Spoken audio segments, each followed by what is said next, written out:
Si Muray ay isang lalaki na nagkaroon ng malungkot na kabataan, pinatay ang kanyang mga magulang at nakababatang kapatid at inampun siya ng kanyang tiyahin at tiyuhin ngunit palagi siyang inaabuso. Dahil nawalan na siya ng pag-asa at tiwala sa buhay ay nagpasya si Muray na wakasan na lang ito, ngunit isang anghel ang bumababa mula sa langit para tulungan siya at binigyan siya nito ng pag-asa para mabuhay, at mga kakayahang pumili kung sino ang mabubuhay o mamamatay. Nang sabihin ng anghel na ang mga pumatay sa kanyang mga magulang ay ang kanyang tiyahin at tiyuhin at agad silang pinuntahan ni Muray at binawian ang mga ito, pagkatapos noon ay nasangkot siya sa isang laro kung saan pipili ng bagong Diyos ng mundo. Si Muray ngayon ay araw ng kanyang pagtatapos sa high school, habang ang lahat ay nagpapakita ng halo-halong emosyon na may masaya at may malungkot dahil maghihiwalay na sila sa paaralan at si Muray naman ay tahimik lang na nakaupo, walang anumang ekspresyon. Pagkatapos lumabas ng paaralan ay pumasok siya sa isang convenience store at pumili ng cake para sa sarili, at inilagay ito sa kanyang bulsa at pagkatapos noon, umakyat siya sa isang mataas na gusali at nagpasya na tumalon. Sa kanyang puso ay gusto lang niyang isisigaw ng malakas na gusto lang niyang maging masaya, ngunit sa halip na maging isang basag na katawan na halo-halo ang puso, atay at bituka, naligtas siya ng isang babae na nakasuot ng puti. Ipinakilala ng babae ang sarili bilang isang anghel at sinabi naman ni Muray na wala na siyang pakialam at dapat patayin na lang siya ng anghel, subalit binanggit ng anghel na naroon siya para tulungan si Muray dahil habang siya ay nahuhulog at narinig niyang sinabi niya na gusto nitong maging masaya. Ikinwento ng babae ang buhay ni Muray na noong 7 taong gulang pa lang siya, namatay ang kanyang buong pamilya at nagsimula ang kanyang paghihirap nang ampunan siya ng kanyang tiyuhin at tiyahin. Dahil wala siyang pamilya o kaibigan ay nawala ang pag-asa niyang mabuhay at pinili ang kamatayan, ngunit dumating ang babaeng anghel upang bigyan siya ng bagong pag-asa at ibinigay niya kay Muray ang 2 bagay na magbibigay ng pag-asa. Ang una ay kalayaan at pag-ibig, kaso si Muray ay hindi na naniniwala sa kahit ano at gusto na lang mamatay agad. Sa sandaling iyon ay binigyan siya ng anghel ng 2 singsing at ang kwintas ay magpapalabas ng mga pakpak na magbibigay ng kalayaan. Samantalang ang pulse Ares ay makakapagpalabas ng palaso ng pag-ibig na kapag tumama sa isang tao ay mai-inlove ito ng labis sa kanya. Walang makakakita nito maliban sa ibang mga anghel at hindi rin ito matatanggal at pagkatapos noon, hindi pinansin ng anghel ang mga sinabi ni Muray at hinimok siyang subukan gamitin ang mga pakpak ng anghel. Sa 2 simpleng dasal ay tumubo kay Muray ang isang pares ng napakalaking pakpak. Lumipad siya paitaas sa langit at dinaanan ang mga ulap at nasisilayan ang napakagandang paglubog ng araw, nagpatuloy siyang lumipad hanggang sumapit ang gabi. Inaabot niya ang ibabaw ng tubig at bigla na lang siyang napapaluha, marahil ito ang pakiramdam ng pagiging malaya at pagkatapos noon, lumipad si Muray sa iba't ibang lugar gamit ang kanyang mga pakpak at bigla niyang napansin ang isang watawat na may 4 na dahon ng clover at naalala niya ang isang pangako niya sa kanyang kaibigang kababata. Pagkatapos noon ay tumigil si Muray sa isang dambana at muling lumitaw ang babaeng anghel at nag-usap silang dalawa, ngayon ay kaya na niyang gawin ang kahit ano makamit ang pag-ibig, kayamanan, o makapaghiganti para sa kanyang mga magulang. Sa sandaling iyon ay sinabi ng babaeng anghel ang katotohanan na ang mga pumatay sa kanyang pamilya ay ang kanyang tiyuhin at tiyahin. Hindi makapaniwala si Muray sa narinig at buong buhay niya ay tinitiis niya ang pang-aabuso mula sa pamilyang iyon dahil akala niya may utang na loob siya sa kanila.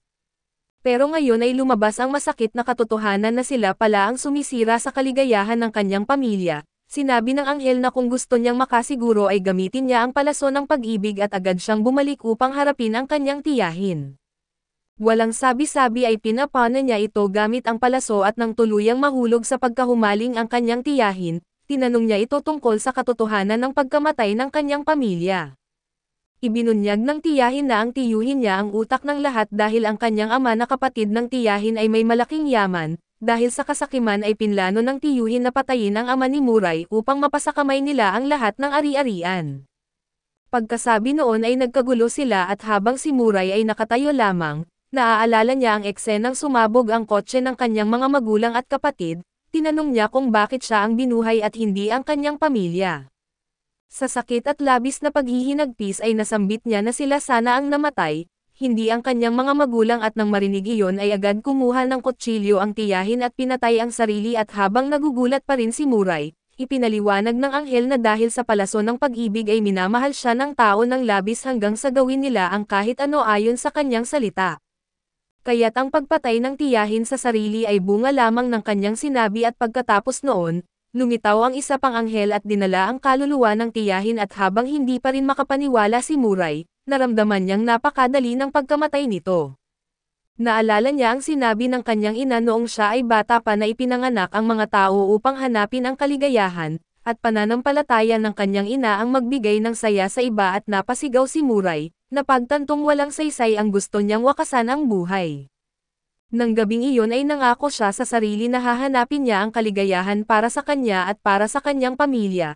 Tumugon ang maliit na anghel sa kanyang hangarin at nangakong tutulungan siya at ipinakilala niya ang sarili bilang si Naz, ang sariling anghel ni Muray. Pagkalipas ng 3 araw ay nagtago silang dalawa sa isang hotel. Ang nangyari sa tiyahin ay itinuring na pagpapakamatay kaya't wala itong kinalaman kay Muray at pagkatapos noon, pinag-usapan nila kung ano ang dapat nilang gawin para maging masaya. Ngunit kahit anong gawin nila ay kailangan pa rin nila ng pera para mabuhay. Iminungkahi ni Naz na balikan nila ang tiyuhin dahil iyon pa rin ay pera ng kanyang mga magulang at ipinaliwanag din niya na bukod sa pulang palaso sa Pulse Ares, may isa pang puting palaso. Ang puting palaso ay pumapatay agad ng tao at ito ang ginagamit ng mga anghel upang mapayapang mamatay ang mga taong malapit na sa kamatayan. Sa puntong ito ay ipinaliwanag ni Naz na sa kasalukuyan ay mayroong 13 kandidato para sa susunod na Diyos sa mundo, at bawat isa sa kanila ay may sariling anghel. Maglalaban-laban sila upang maging Diyos at noon lang napagtanto ni Muray na hindi pala ganoon kadali makamit ang simpleng kaligayahan na kanyang hinahangad. Nag-alinlangan siya dahil hindi pa nga niya kayang ayusin ang sarili niyang mga problema kung paano pa kaya siya magiging Diyos. Ngunit pinayuhan siya ni Naz na kung magiging Diyos siya ay tiyak na mahahanap niya ang tunay na kaligayahan. Habang iniisip niya ang mga salitang iyon ay muling naalala ni Murray ang sinabi ng kanyang ina na tandaan niya na hindi nito matatagpuan ang kaligayahan kung ang mga tao sa paligid niya ay hindi masaya. Hanggat hindi tunay na masaya ang lahat ay hindi nito mararamdaman ang sarili nitong kasiyahan. Dahil sa mga salitang iyon ay napagpasyahan ni Muray na tulungan ang mga tao na mas mababa pa kaysa sa kanya, hindi niya gustong maging Diyos at gusto lang niyang makatulong sa marami. Una niyang hinarap ang kanyang tiyuhin at habang kumakain ay napanood ni Muray sa telebisyon ang panayam tungkol sa isang aktor na si Tanma. Sikat siya dahil nakikipag-date siya sa 5 tao ng sabay-sabay at sa TV ay napansin ni Muray na may anghel na sumusunod sa lalaki, kaya alam niyang isa rin itong kandidato. Ipinaliwanag ni Naz na ang pulang palaso ay may epekto sa hanggang 14 na tao, upang hindi madamay ang ibang inosenteng tao sa kasamaan ng lalaking iyon. Nagsimulang mag-isip si Muray ng paraan kung paano siya haharapin. Ipinahayag ni Naz na ang pulang palaso ay may bisa lamang sa loob ng 33 araw, at ang isang tao ay maaari lamang panin ng isang beses at inabuso ni Tanma ang kapangyarihan ng palaso upang pilitin ang mga babae. Naniniwala si Muray na ang ganitong klaseng taong masama ay hindi karapat-dapat maging Diyos. Ngunit bago pa man siya makakilos ay may nauna nang gumawa at habang nag-e-enjoy si Tanma sa kasalanan, biglang lumitaw ang isang lalaking superhero at ginamit nito ang puting palaso at pinatay si Tanma sa isang iglap. Pagkatapos kunin ang mga pakpak at mga palaso ay agad na umalis ito. Ang mga babaeng nabihag sa kapangyarihan ng pulang palaso ay bumalik sa normal at kinabukasan. Matapos lang magparehistro si Muray sa high school ay nakita niya sa balita na patay na si Tanma at pagkatapos noon, ginamit niya ang pulang palaso sa kanyang tiyuhin dahilan para kusang umamin ito sa lahat ng kasalanan. Di nagtagal ay nakapasa si Muray sa entrance exam ng paaralang gusto niya, nagpatuloy ang kanyang buhay na tila normal pa rin at habang naglalakad sila ni Naz sa lungsod ay nakita nila sa balita ang isang bank robbery. Ayon sa reporter ay pinipilit ng mga magnanakaw ang mga pulis na magbigay ng kotse para makatakas. Sa sandaling iyon ay muling lumitaw ang superhero at ipinakilala niya ang sarili bilang si Metro at pagkatapos, ginamit niya ang pulang palaso sa mga pulis upang mapakalma ang mga ito at hindi kumilos ng padalos-dalos. Lumapit siya sa mga magnanakaw at ginamit ang pulang palaso upang patahimikin sila at pinayuhan silang magbago, ngunit biglang lumabas ang isa pang magnanakaw mula sa loob at binaril si Metro at agad siyang umiwas, kaya ang magnanakaw mismo ang tinamaan at namatay.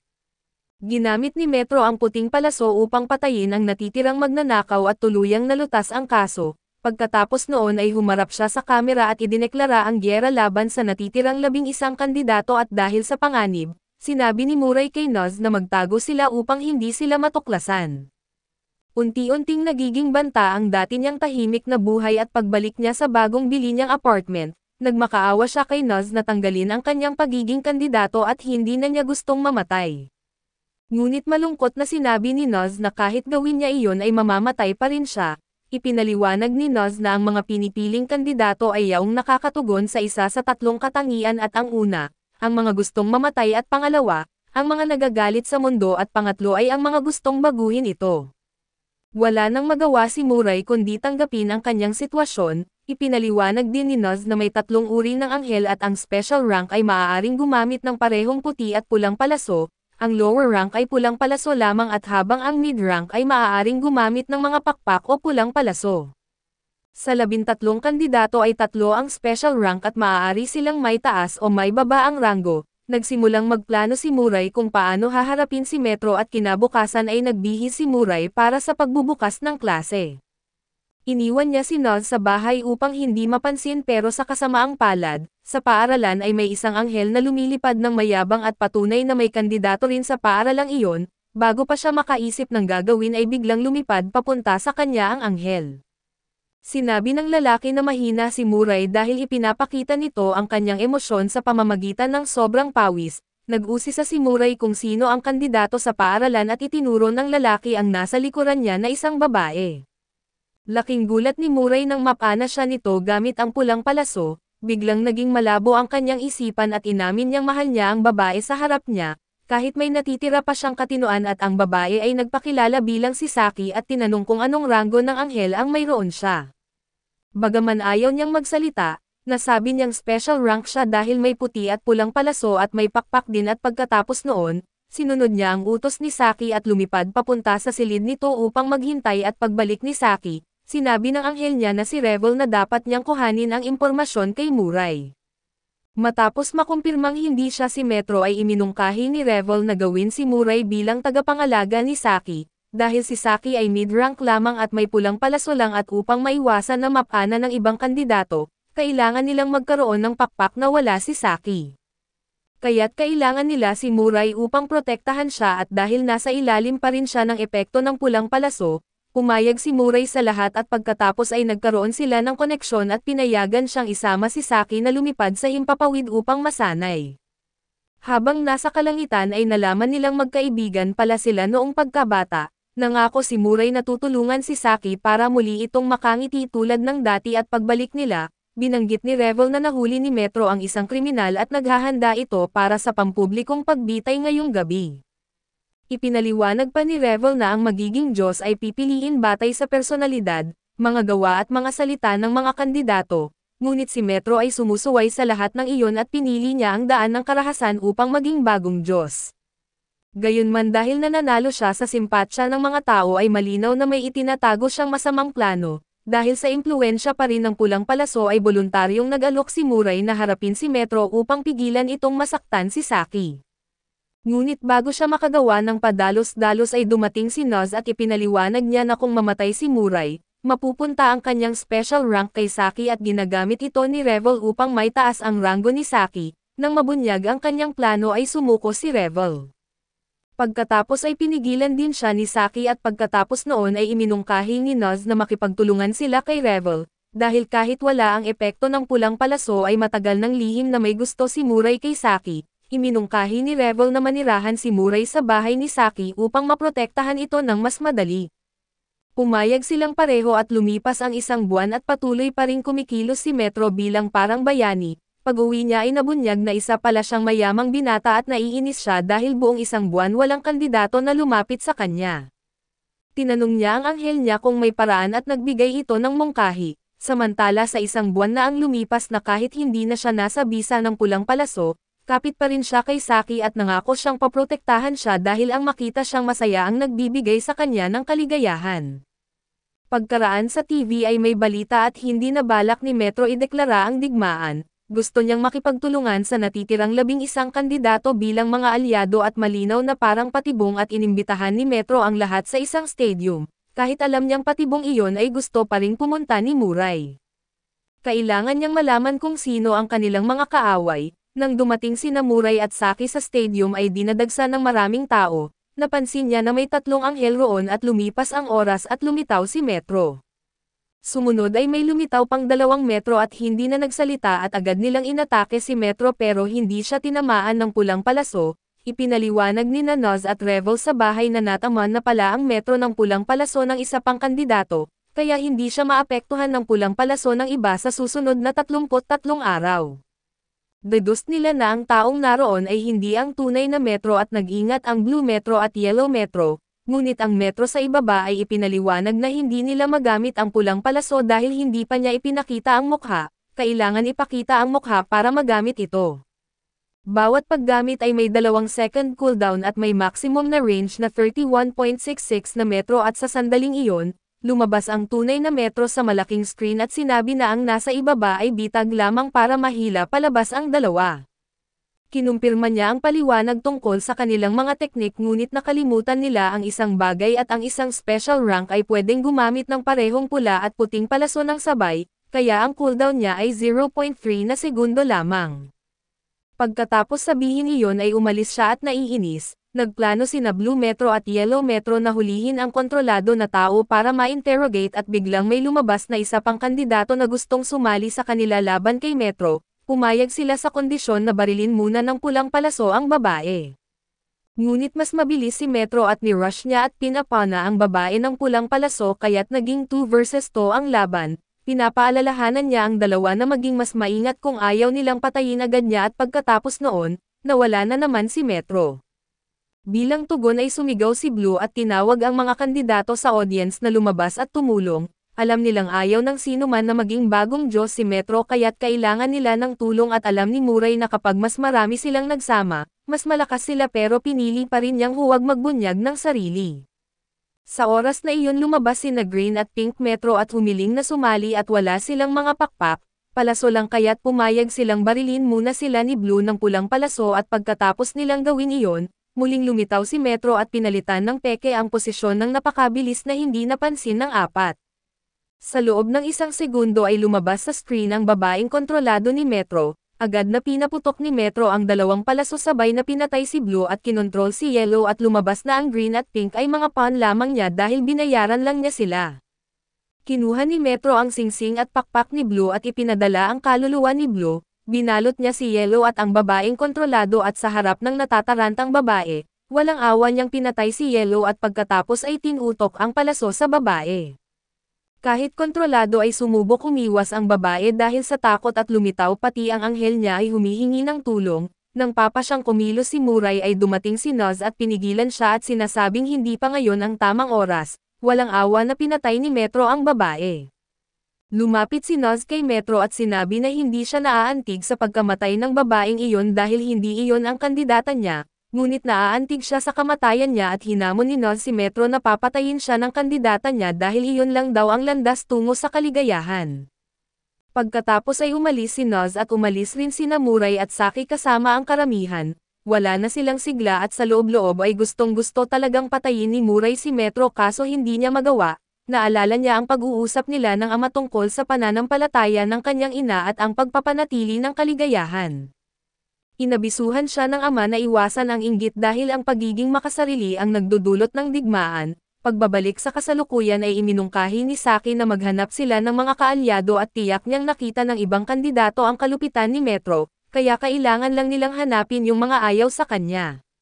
Sa mismong sandali ay may kandidato na dumating sa bahay ni Saki. Naging maagap si Muray at hinihingi ng lalaki na barilin siya para patunayan na hindi siya kontrolado ni Metro at bago pa siya makagawa, pinigilan siya ni Noz dahil naisip niyang totoo ang sinasabi ng lalaki.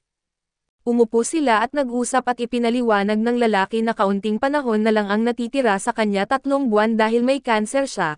Habang nakahiga sa kama at nagdurusa sa sakit ay lumitaw ang isang anghel at binigyan siya ng pag-asa na mabuhay. Giit ng anghel na kung magiging Diyos siya ay mawawala ang lahat ng sakit. Nang makita niya ang larawan ng kanyang asawa at mga anak ay nagpasya siyang sumali sa laro, ngunit nang makita niya kung paano walang awang pumapatay si Metro ay napagtanto niyang hindi niya ito kayang talunin, kaya't gusto niyang makipagtulungan kina Muray at Saki. Ibinunyag din ng lalaki na tatagal ng 999 na araw ang laban dahil alam niyang hindi siya magiging bagong Diyos. Ginamit niya ang pulang palaso upang pilitin ang isang bilyonaryo na bigyan siya ng pera, upang may handa ang mas maayos na buhay para sa kanyang pamilya. Ginawa niya ang lahat para magkaroon sila ng mapayapang kinabukasan, ngunit kung si Metro ang magiging Diyos ay tiyak na hindi magiging maganda ang mangyayari kaya't naisip ng lalaki na pagsamahin ang mga kandidato upang hanapin ang nararapat maging bagong Diyos. Gumamit siya ng 14 na pulang palaso sa 14 na pribadong investigador at inilagay sila sa paligid ng stadium upang tukuyin ang mga kandidatong nagtatago. Natagpuan niya ang dalawa na karapat-dapat maging Diyos, ngunit ayaw ni Muray at Saki na maging bagong Diyos. Gayunman ay pumayag si Muray na tulungan siya sa kondisyong ipagpatuloy ng lalaki ang paggamot sa kanyang kanser. Hindi inisip ng lalaki ang sarili niyang kalagayan, pero ang kanyang pamilya ay nag-alala kaya't pumayag siya. Samantala ay nakuha na ni Metro ang 3 pulang palaso na 1 puting palaso at 3 pares ng pakpak, at nagsimulang maghanda para sa susunod niyang plano at sa bahay naman ni Saki. Ipinakilala ng lalaki ang kanyang anghel na si Barrett at ibinunyag ang pangalan niyang si Moko na isang fashion designer. Gumuhit siya ng ilang disenyo para matulungan silang itago ang kanilang pagkakakilanlan, pagkatapos magsalita at umalis siya at sinabing kung hindi siya makakabalik, ibig sabihin ay patay na siya at huwag na nila siyang hanapin. Kinabukasan sa Royal Academy ay katatapos lang ni Kenade sa klase nang ayain siya ng kaibigan na manood ng mga babae. Habang nagmamasid sila ay napag-usapan nila kung ano ang hihilingin nila kung may isang hiling. Nais ng kaibigan niya na mawala ang lahat ng mas gwapo sa kanya at pati ang mga pangit na babae. Hindi sumang-ayon si Kenade dahil kasama rin siya roon at nang tanungin naman kung ano ang kanyang hiling, sinabi ni Kenade na hihilingin niyang baguhin ang batas ng buhay upang maibalik ang mga patay. Nagpatuloy ang kanilang usapan nang hindi nila napapansin na tapos na ang pagsasanay sa pagpana ng mga kabataan. Tumalon si Kenade sa firing range at sinukat ang layo ng palaso na 31.6 metro. Ngunit kung magkasabay na tatama ang 2 palaso at aabot ito ng 60 metro at kung 3, 70 metro ang perpektong distansya at pagkatapos ng klase ay bumili si Kenade ng mga bulaklak at umuwi para ipagdiwang ang kaarawan kasama ang nakapreserbang katawan. Samantala sa lugar ni Muray ay natunton ni Moko ang isa pang kandidato. Ngunit tumakas ito ng lapitan niya kaya't 4 na hindi pa rin nakikilala ang natira at sa sandaling iyon, lumabas sa balita ang isang mamamatay tao na pumatay ng 3 batang babae at nag-iwan ng sulat na hamon. Naisip ni Moko na kailangan nilang bantayan ito at ilang sandali pa, ipinakita sa TV ang larawan ng sospek na isang dating amateur model na huminto sa karera. Ayon sa CCTV ay pumasok siya sa isang convenience store kasama ang isang bata at biglang naglaho. Pinaghinalaan ni Moko na kandidato rin ito o binigyan ni Metro ng mga pakpak o palaso at totoo nga, pinaglalaroan niya ngayon ang isang babaeng estudyante nang biglang lumitaw si Metro at sinabing tapusin na niya ang trabaho bago ipagpatuloy ang pagkidnap. Pagkasabi noon ay umalis siya habang hinugot ng babaeng mamamatay tao ang kutsilyo at sinimulang gawin ang kanyang trabaho. Sa grupo naman ni Murray ay nakalap nila ang impormasyon tungkol kay Metro at mayroon na siyang 3 pares ng pakpak at 4 na palaso at kaya niyang ibahagi ito sa iba. Ang kondisyon ng pagbabahagi ay kailangang tamaan ng palaso ang isang tao, kaya't malaya nang makapatay ang babaeng mamamatay tao sa loob ng 33 araw at inisip ni Moko na maaaring patibong ito upang ilabas ang ibang kandidato, at kung hindi nila pipigilan ang mamamatay tao ay walang mangyayari. Ngunit hindi rin tama na hayaan itong magpatuloy at iminungkahi niya na bitag lamang ang babaeng mamamatay tao at habang inaatake nila ito, tiyak na lilito si Metro at doon nila ibubuhos ang lahat ng lakas para salakayin siya. Si Muray ang gaganap sa tungkuling iyon ngunit ayaw niyang pumatay at naniniwalang sapat na ang paggamit ng pulang palaso, gayunpaman ay binalaan ni Revel na kapag tinamaan si Muray ng pulang palaso ay tapos na ang lahat. Dahil kung pinaghahandaan na ni Metro ang posibilidad na siya ay manipulahin at may inihanda siyang isa pang tao bukod sa babaeng mamamatay tao na mayroon ding pulang palaso, siguradong katapusan na ni Murray na kahit ganoon ay natatakot pa rin si Muray sa ideya ng pagpatay ng tao. Sa sandaling iyon ay sinabi ni Murray ang pinakakamangmangang linya sa kasaysayan ng anime na mas pipiliin daw niyang siya ang apihin kaysa siya ang mang-api, at mas gugustuhin niyang mamatay kaysa pumatay at ang sukdulan ng kahinaan. Nang marinig iyon ay hindi alam ni Moko kung luluhod ba siya kay Muray o sa Diyos sa templo. Sinabi rin niya na iyon ay hindi pananampalataya kundi kaduwagan, gumawa siya ng isang sitwasyon na kung papatayin ni Metro si Saki at anong palaso ang gagamitin ni Muray, kahit makita pa niyang pinapatay si Saki na pinili pa rin nito ang pulang palaso na tila walang pag-asa. Paano pa raw siya mamahalin ng sinuman sa ganitong ugali dahil sa hindi matatag na pag-iisip ni Murray? Pansamantalang tinapos ni Moko ang pagpupulong at sinabing magpapatuloy sila kinabukasan, samantala si Ken-Aid naman ay inuutusan ang babaeng mamamatay tao na patayin ang lahat ng pangit na babae sa mundo na eksaktong tulad ng hiling ng kanyang kaibigan. Kinabukasan ay nagulat muli ang balita ng isa pang biktima ng babaeng mamamatay tao, at batay sa lugar kung saan huling nakita ang babae sa Shibuya at nahulaan ni Moko ang kinaroroonan ng salarin. Pagkatapos ay nagtungo siya kina Muray at Saki dala ang dalawang bag na may lamang mga baril, mga sandata na gagamitin kapalit ng puting palaso para sa katarungan. Muling nag-alinlangan siya nang hawakan ang baril ngunit diretsahang sinabi ni Moko na wala siyang pakialam sa iniisip ni Muray.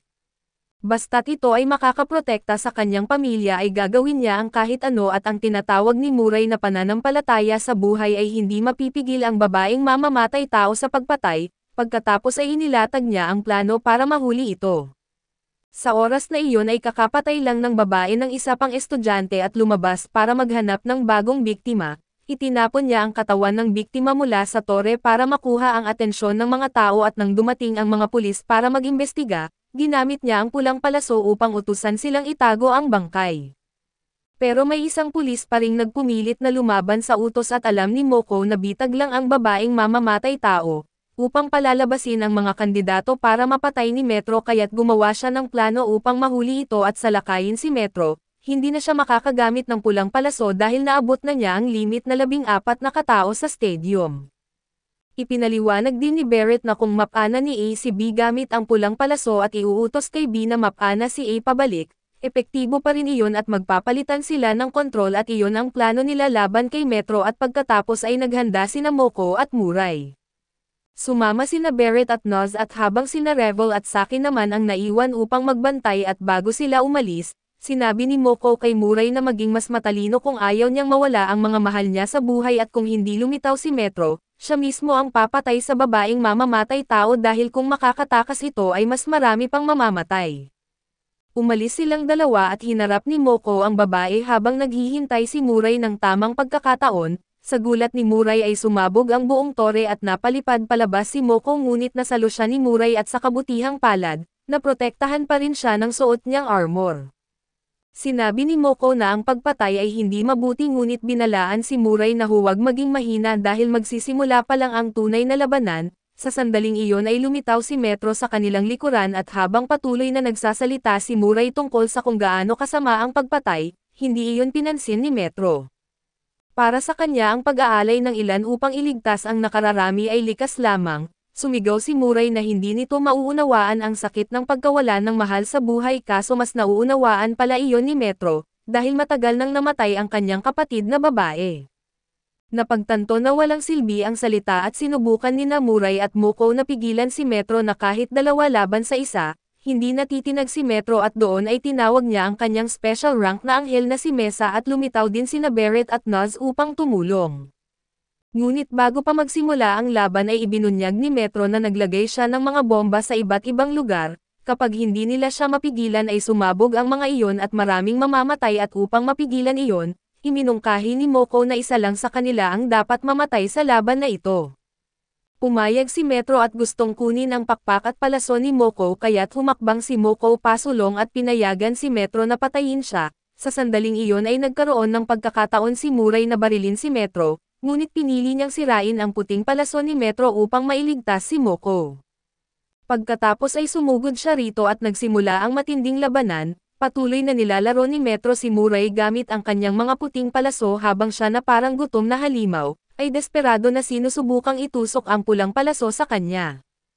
Ang banggaan ng kanilang mga palaso ay lumikha ng mga madidilim na alon sa hangin at habang abala si Metro sa labis na excitement, umatake si Uncle Moko mula sa likuran at sunod-sunod siyang nagpaputok ng mga bala sa armor ni Metro, dahilan para bumagal ito. Sinamantala ni Muray ang pagkakataon at sumugod para saksakin siya, ngunit sa isang iglap ay nakita niya ang mukha ni Metro at nagatubili siya at nakatakas ito at pagkatapos noon, bumalik sila sa bahay ni Saki at nanginginig pa rin ang katawan ni Muray. Buong buhay niya ay tinitiis niya ang karahasan at ngayon lang niya napagtanto na iyon ay hindi katatagan kundi kahinaan, isa siyang duwag na hindi kailanman lumaban at ayaw niyang pumatay, ngunit itinulak siya ni Metro sa sukdulang hangganan. Hindi na niya alam ang dapat gawin at sa sandaling iyon ay lumitaw si Nuz. Sinabi nitong kailangan niyang lumaban upang maging masaya ang lahat ngunit natatakot pa rin si Muray sa ideya ng pagpatay, kung saan kailangang saktan ng mga tao ang isa't isa. Binigyan siya ni Uncle Moko ng isang araw na pahinga para mapakalma ang sarili, at kinabukasan ay pag-uusapan nilang muli ang nakita niyang mukha ni Metro at sa mga sumunod na araw si Muray ay parang batang nakakapit na laging dikit kay Saki. Samantala ay narinig ni Uncle Moko mula kay Revel kung bakit si Saki ang napiling kandidato, natagpuan daw niya ito noong plano na nitong magpakamatay sa dagat at samantala, ang matalik na kaibigan ni Kenade ay lihim na nakahalata sa pagkatao nito, dahil napanood niya ang laban kahapon at nakita niyang nasugatan si Metro at ngayon si Kenade rin ay may sugat. Sa bahay ni Saki ay kakaunting impormasyon lang ang nakuha ni Moko dahil halatang hindi pa nakababalik sa sigla ang dalawa at ng gabing iyon habang nakahiga si Muray, lumapit si Saki at sinabing kailangan niyang makipag-usap at inanyayahan niya itong humiga sa kama niya. Medyo nag-alala si Revel dahil hindi pa rin siya lubos nagtitiwala kay Muray, pero sinabi ni Saki na hayaan silang mag-usap ng sila lang at hinihila ni Nuz si Revel palayo. Humiga rin si Muray sa tabi ni Saki at ilang sandaling katahimikan at tensyon ang lumipas bago nagsalita si Saki. Iginiit niyang gusto na niyang mamatay na kahit magkaibigan sila ay pakiramdam niya wala siyang silbing tulong kay Muray sa laban, wala siyang nagawa kundi panoorin siyang lumaban at magprotekta at ikinwento niya na noong bata pa sila, madalas silang maglaro. Isang araw ay nakakita si Muray ng 4 na dahon ng clover na nais din ni Saki makahanap ng ganoon, pero hindi niya ito makita kahit anong hanap niya kaya't ibinigay ito ni Muray sa kanya at ang 4 na dahon ng clover ay sumisimbolo ng swerte at kaligayahan.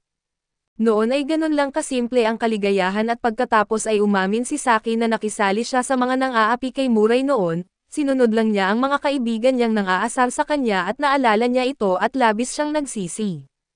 Kaya noong pagtatapos nila sa junior high ay nakita niyang naglalakad mag-isa si Muray. Tumakbo siya para humingi ng tawad at isauli ang 4 na dahon ng clover, ngunit ang nadatnan niya ay si Muray na tumatalon mula sa mataas na gusali. Sa sobrang gulat at pagsisisi ay inisip niyang kasalanan niya iyon, kaya nagpasya rin siyang wakasan ang sarili niyang buhay bilang kabayaran ngunit lumitaw si Revel at binanggit na nabubuhay pa si Muray at nang magkasama na silang muli bilang magkakampi, hindi siya tinrato ni Muray tulad ng dati at bagkus mas naging mabait pa ito sa kanya.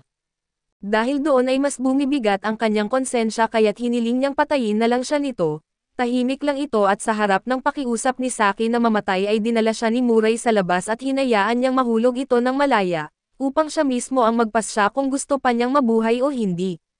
Nang bitawan niya ang kamay ni Saki pilit pa rin nitong hinawakan ang kamay ni Muray, totoo na gusto pa rin niyang mabuhay at gusto pa rin niyang lumaban kasama si Muray at si Uncle Moko at sa sandaling iyon ay nagsalita siya. Sinabi niyang hindi niya kailanman kinamuhian si Saki at nangako siyang kapag natapos ang lahat, hahanapin nilang muli ang 4 na dahon ng clover ng magkasama at ang mga salitang iyon ni Muray ay parang gunting na pumutol sa bigat na matagal nang nasa puso ni Saki, ngayon ay muli siyang nakangiti. Kinabukasan ay nagdala si Uncle Moko ng bagong impormasyon batay sa paglalarawan ng mukha ni Metro na sinabi ni Muray kahapon. Masigla na rin si Saki at iminungkahi niyang magsaliksik sa mga pribadong ospital para hanapin kung may tao na tumutugma sa ganoong hitsura. Nagmungkahi rin siyang humanap sila ng bagong base at pinili niya ang isang simbahan, sumang-ayon si Uncle Moko at sinabing siya na ang bahala roon at bukod doon, dinisenyo rin niya ng bagong kasuotan si Saki. Nagpasalamat ito at tumingin kay Barrett at tinanong kung may paraan para mabigyan siya ng pakpak dahil gusto niyang matutong magprotekta sa sarili. Ipinaliwanag ng anghel na may 3 paraan lang at ang una, kunin ito mula sa mga patay na kandidato at pangalawa, ibahagi ng isang kandidato tulad ng ginawa ni Metro sa kanyang mamamatay tao at pangatlo, ipamana ito ng kandidato na namatay sa sakit o aksidente. Binanggit ni Uncle Moko na gagawin niya iyon at lagi siyang may dalang baril na kung papatayin siya ni Metro, papatayin niya ang sarili upang maipasa ni Barrett ang mga pakpak kay Saki kaso tinutulan ito ni Saki dahil sa ayaw niyang magsakripisyo si Uncle.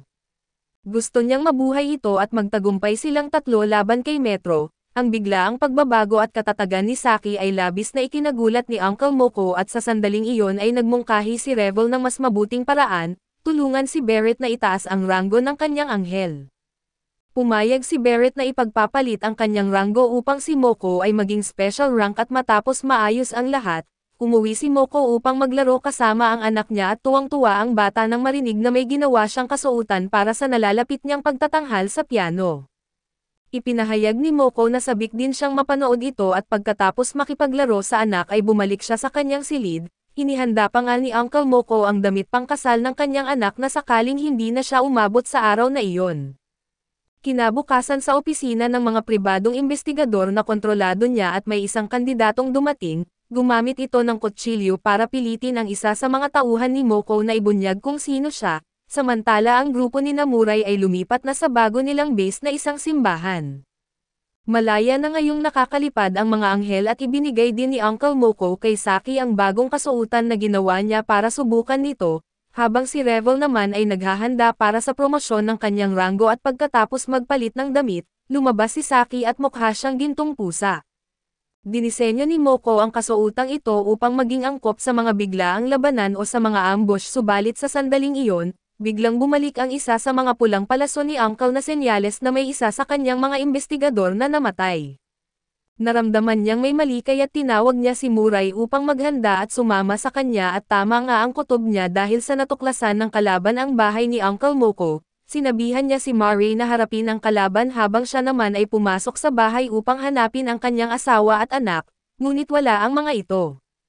Ang damit pangkasal ng anak niya ay punit-punit at natarante si Uncle at napasigaw, habang si Murai naman ay hinarap ang kandidato at ang lalaking ito ay hindi gumamit ng palaso kundi espada. Pero hindi niya talaga nilabanan si Murai at agad na umalis siya at nagtungo sa isang abandonadong perya kung saan niya ibinibihag ang asawa at anak ni Uncle Moko. Dito ipinakita ang nakaraan ng lalaking iyon na si Su at simula pagkabata ay pangit na ang kanyang mukha, lumaki siyang mahirap at madalas tuksuhin at palagi siyang binubuli sa paaralan. Isang araw ay pauwi siya galing eskwela at nakita niyang sinusubukan ng kanyang ina na lumipad ng walang pakpak at nagpakamatay ito. Dahil sa labis na kalungkutan ay naisip niyang sundan ito kaso biglang lumitaw ang isang low-rank angel. Ibinunyag nitong bibigyan siya ng kapangyarihan at tinanong kung gusto niyang baguhin ang mundo, syempre ay hindi niya tinanggihan at ang una niyang ginawa ay ipana ng pulang palaso ang babaeng gusto niya pero nang mahalikan niya ito, nakaramdam siya ng pagkakasuklam sa sarili dahil sa kapangitan niya. Binanggit ng anghel sa kanya ang tungkol kay Metro na siyang nagbigay kay Su ng inspirasyon na magbago. Paglaon ay sumailalim siya sa plastic surgery at nagsimulang mag-ensayo at isang araw, nagawa niyang makuha ang paghanga ng mga babae nang hindi gumagamit ng pulang palaso. Ngunit kahit ganoon ay hindi pa rin niya alam kung paano makipag-usap sa kanila. Isang araw ay napanood ni Su ng live ang laban ni Metro laban kina Moko at Murai, nang makita niyang nasusukol si Metro ay hindi niya ito matanggap. Nagpasya siyang tulungan ito na kahit binalaan siya ng anghel na mamamatay siya, hindi niya ito pinansin at nais niyang makita ang magulong mundong gagawin ni Metro at pagkatapos niyang maging bagong kandidato, nagsimula siyang mangalap ng impormasyon para mahanap si Metro. Mula sa mga doktor ng pribadong ospital ay nalaman niyang may isang mayamang binata na kamakailan lang ay nagpagawa ng paraan, upang mapanatiling maganda at nabubuhay ang katawan ng kanyang kapatid na babae. Patuloy na naghanap si Su ng DNA ni Metro gamit ang mga piraso na naiwan sa mga laban at nadiskubre niyang nag-aaral ito sa paaralang pinapasukan ni Ken-Aid. Kinontrol niya ang isang babae upang maghatid ng mensahe kay Ken-Aid at nagtakda ng pagkikita sa gym ng paaralan. Pagkatapos marinig ang impormasyon ay pinatay ni Ken-Aid ang babae sa harap mismo ng kaibigan niya. Pagkatapos ay kinontrol niya ang isang tao upang magpanggap bilang siya at ipadala ito kay Su at si Ken-Aid mismo ay hindi pumunta. Ngunit nakipag-usap sa video at ipinahayag ni Su ang kagustuhang maging alagad niya. Pag-isipan muna ni Ken-Aid at pagkatapos ay pumayag sa kondisyong ilalagay ni Su sa bitag si Moko na ngayon ay nagawa na niya. Gumamit siya ng 13 pulang palaso at nagtira ng isa para sa laban at habang labis na nagdadalamati si Uncle Moko at hindi makaisip, ibinalik siya ni Barrett sa katinuan. Sa sandaling iyon ay tumawag si Ken-Aid at sinabi ang lokasyon ng kanyang asawa at anak. Agad na umalis sina Uncle at Murai at habang naiwan si Saki dahil hindi pa naipopromote si Revel at muling nakaramdam si Saki ng kawalan ng silbi, nakita ito ni Revel kaya bumalik siya sa concentration room upang pabilisin ang kanyang pag-angat. Samantala nang dumating sina Uncle Moko at Murray sa abandonadong perya, nakita nila si Sue na ikinulong ang mag-ina ni Uncle sa loob ng bahay na may one-way glass at walang pagdadalawang isip. Sumugod si Uncle Moko para iligtas ang kanyang pamilya at doon natapos ang plano ni Sue. Nang ipana na ni Sue ng pulang palaso ang asawa ni Moko, agad hinugot ni Murray ang kanyang puting palaso upang pagbantaan siya at sumugod siya at napilitang lumipad palayo si Sue. Pagkatapos ay lumipat si Murray sa pulang palaso para ipagtanggol ang sarili habang si Uncle Moko naman ay naghahanap ng paraan upang makalabas ang kanyang pamilya. Walang epekto ang mga bala ng baril kaya't kinailangan niyang mag-isip ng ibang paraan, samantala ay inuutusan ni Kenade si Sue sa bawat kilos nito at pagsapit ng hapon ay lumitaw sina Metro at Sue, at napalibutan si Murray sa magkabilang panig. Upang maiwasang masukol ay pumasok si Murray sa loob ng glass house at sinamahan sina Uncle Moko at ang pamilya nito sa mas ligtas na lugar sa loob. Sa labas ay hindi maintindihan ni Sue kung bakit ganon kabaliw si Moko sa pagsugod. Ngunit ipinaliwanag ni Kenade na iyon ay dahil sa pag-ibig dahil sa mahal niya ang kanyang pamilya at handa siyang isakripisyo ang lahat para sa kanila. Nang marinig ito ay nabalot ng kaguluhan ang damdamin ni Sue dahil ang pag-ibig ang pinakagusto niyang maramdaman kaso kailanman ay hindi niya natikman. Pakiramdam ni Metro ay sayang lang ang oras kaya iniwan niya si Sue upang magbantay habang siya naman ay bumalik upang maghanda ng iba pang plano. Sa loob ng glass house ay patuloy na gumagalaw sina Moko at Murray habang nag-uusap ng plano. Alam nilang baka nakikinig si Kenade sa labas kaya't nagsalita si Murray ng malakas na parang ibinubunyag ang kanilang plano, bago sila biglang tumakbo palabas. Gayunman kahit walang narinig na galaw si Kenade ay wala rin siyang nakita na lumipad palabas, kaya inisip niyang nagkukunyari lang si Murray upang lituhin siya at patuloy na nagbantay si Sue hanggang gabi. Ngunit walang nangyaring kakaiba at nagbantay siya ng 2 pang araw. Kahit umalis na sina Nuz at Barrett ay naniwala pa rin siya na nasa loob pa rin sina Moko at Murray. Dahil sa pagod ay sinabi ni Kenade kay Sue na siya muna ang magpahinga at ipagpatuloy ng huli ang pagbabantay, samantala ay nagsisimula ng umakyat si Revel sa proseso ng promosyon. Kinilala ng kasalukuyang Diyos ang kanyang pagsisikap at agad siyang itinaas bilang Special Rank Angel. Sa mismong sandaling iyon ay lumitaw si Saki sa abandonadong perya at ipinaliwanag ni Barrett ang sitwasyon, kung saan nasa sukdulan na sina Moko at Murray at hindi na halos makakalipad. Lumapit ang anghel ni Sue upang batiin si Revel sa promosyon at itinuro si Saki at sinasabing siya ang susi upang matulungan sila. Habang nagbabantay si Sue ay tinamaan siya ni Saki ng pulang palaso at agad siyang nabighani sa kanya. Kahit tapat pa rin siya kay Metro ay nabulag na ng damdamin ang kanyang katinoan at niloko siya ni Saki at inilayo mula sa kanyang pwesto. Ayaw niyang mabigo ang idolo niyang si Metro kaya't nagpaalam siya saglit at kunwari pupunta sa banyo, ngunit agad siyang tumakas. Lumipad siya papunta kay Saki at nang makalapit ay buong pag-ibig siyang nakiusap dito. Humingi ng tulong si Saki upang iligtas sina Moko at Murray at di niya nakayanan na tumanggi at agad niyang sinimulang sirain ang glass house mula sa labas. Nakipag-ugnayan si Revel sa loob at sinabihan sina Murray at Moko na maghanda. Sumigaw si Kenade kay Sue at inanyayahan siyang maging alagad niya kaso tumanggi na si Sue at naantig siya hindi lang ni Saki, kundi pati ni Moko na ipinakita sa kanya kung ano ang tunay na pagmamahal ng pamilya. Naunawaan niya ito sa pamamagitan ni Saki at ngayon handa na siyang gawin ang lahat para sa kanya. Ang mga salita ng mga taong walang pagpapahalaga sa buhay ay wala nang saysay sa kanya at nang mabasag ni Sue ang salamin, dumating si Metro kasama ang 3 kandidato. Tumayo si Sue sa harap ni Saki upang protektahan ito habang nakatakas sina Moko at Murray sa basag na bahagi ng salamin. Naging 4 laban sa 4 ang labanan pero lumapit si Revel upang makipag-usap. Alam niyang hindi lalaban si Metro kung wala siyang kalamangan at dahil na rin sa halos nauubos na ang lakas ni Moko. Sa pagtataka ng lahat ay pumayag si Metro sa negosasyon at pagkatapos noon, dinala ni Saki ang asawa ni Moko pabalik sa simbahan bago bumalik sa perya para kunin ang anak at bago umalis, sinabi niya kay Murray ang mga salita ni Revel. Nang mabuo na muli ang kanilang koponan ay inutusan ni Saki si Sue na patayin si Metro, pagkatapos sina Saki, Moko at Murray ay nagpalitan ng pulang palaso sa isa't isa upang hindi sila makontrol at sumugod si Sue upang harapin ang kalbong lalaking may mga baril. Nagpaputok ito habang nagyayabang tungkol sa kanyang mga armas, ngunit madaling naiwasan ni Sue dahil sa paningin niya ay parang mabagal ang kilos ng lahat, gayunman ay hindi rin siya makalapit dahil mabilis din ang kalaban. Lumipad ang kalbo pataas at gumamit ng mga rocket at pinasabog si Su at itinapon ito sa pader. Akala ng kalbo ay tapos na pero biglang lumitaw sina Muray at Saki mula sa likuran, sinunggaban ang mga pakpak ng kalbo at hinihila ito pababa kung saan hinihintay na ni Su. Sa isang mabilis na hiwa ay napugutan ng ulo ang kalbo at naging 4 laban sa 3 ang laban. Galit na galit si Metro at pinakawalan ang isang babaeng doktor na baliw sa lason at paglitaw nito, ipinakita niya kina Muray ang isang napakadelikadong virus. Naglabas siya ng daga at pinasinghot ng virus at sa ilang segundo ay pumutok ito. Ipinaliwanag ng doktor na kung pakakawalan niya ito ay libo-libong inosenteng tao ang mamamatay. 2 lamang ang paraan para i-activate ito at isang pinjutan sa kamay, isa pa sa loob ng kanyang puso. Ngunit sinabi niya na kung may magbubuluntaryong maging test subject at tatanggap ng buong virus, wala nang iba pang mamamatay at walang pag-alinlangan. Itinuro ni Metro si Muray at sinabing siya ang kailangang maging bihag at walang magawa si Muray kundi bumaba at harapin ang doktor. Inutusan nitong ibaba ni Moko at Su ang kanilang mga sandata at dahan-dahan na lumapit si Muray. Ayaw ni Saki na mamatay siya at patuloy na sumisigaw ngunit pinapakalma siya ni Su at sa sandaling iyon ng buhay at kamatayan, lahat ay nag-isip ng paraan upang mailigtas si Muray nang hindi pinipindot ng doktor ang button. Nang muntik nang iturok ng doktor ang virus ay bigla niyang ibinubuka ang mga pakpak, nakita iyon ng doktor at agad pinakawalan ang virus ngunit tinusok ito ni Muray gamit ang puting palaso at tuluyang nawasak.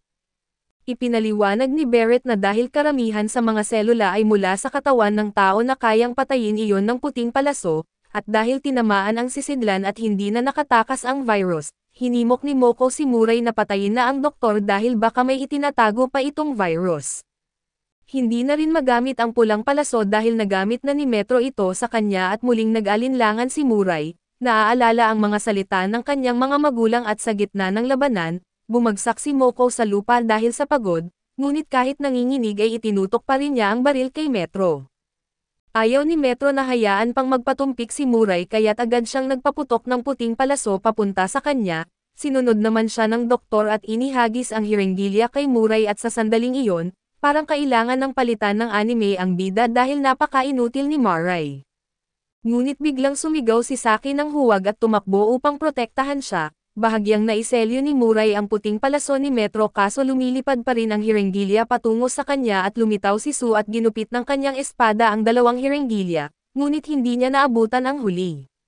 Ginamit niya ang sarili niyang katawan upang mahadlangan ito at protektahan si Saki at bago siya tuluyang mamatay, nagawa pa niyang ihagis ang kanyang katana at patayin ang doktor at habang natutunaw ang kanyang katawan, tinanong pa rin niya si Saki kung nasaktan ba ito.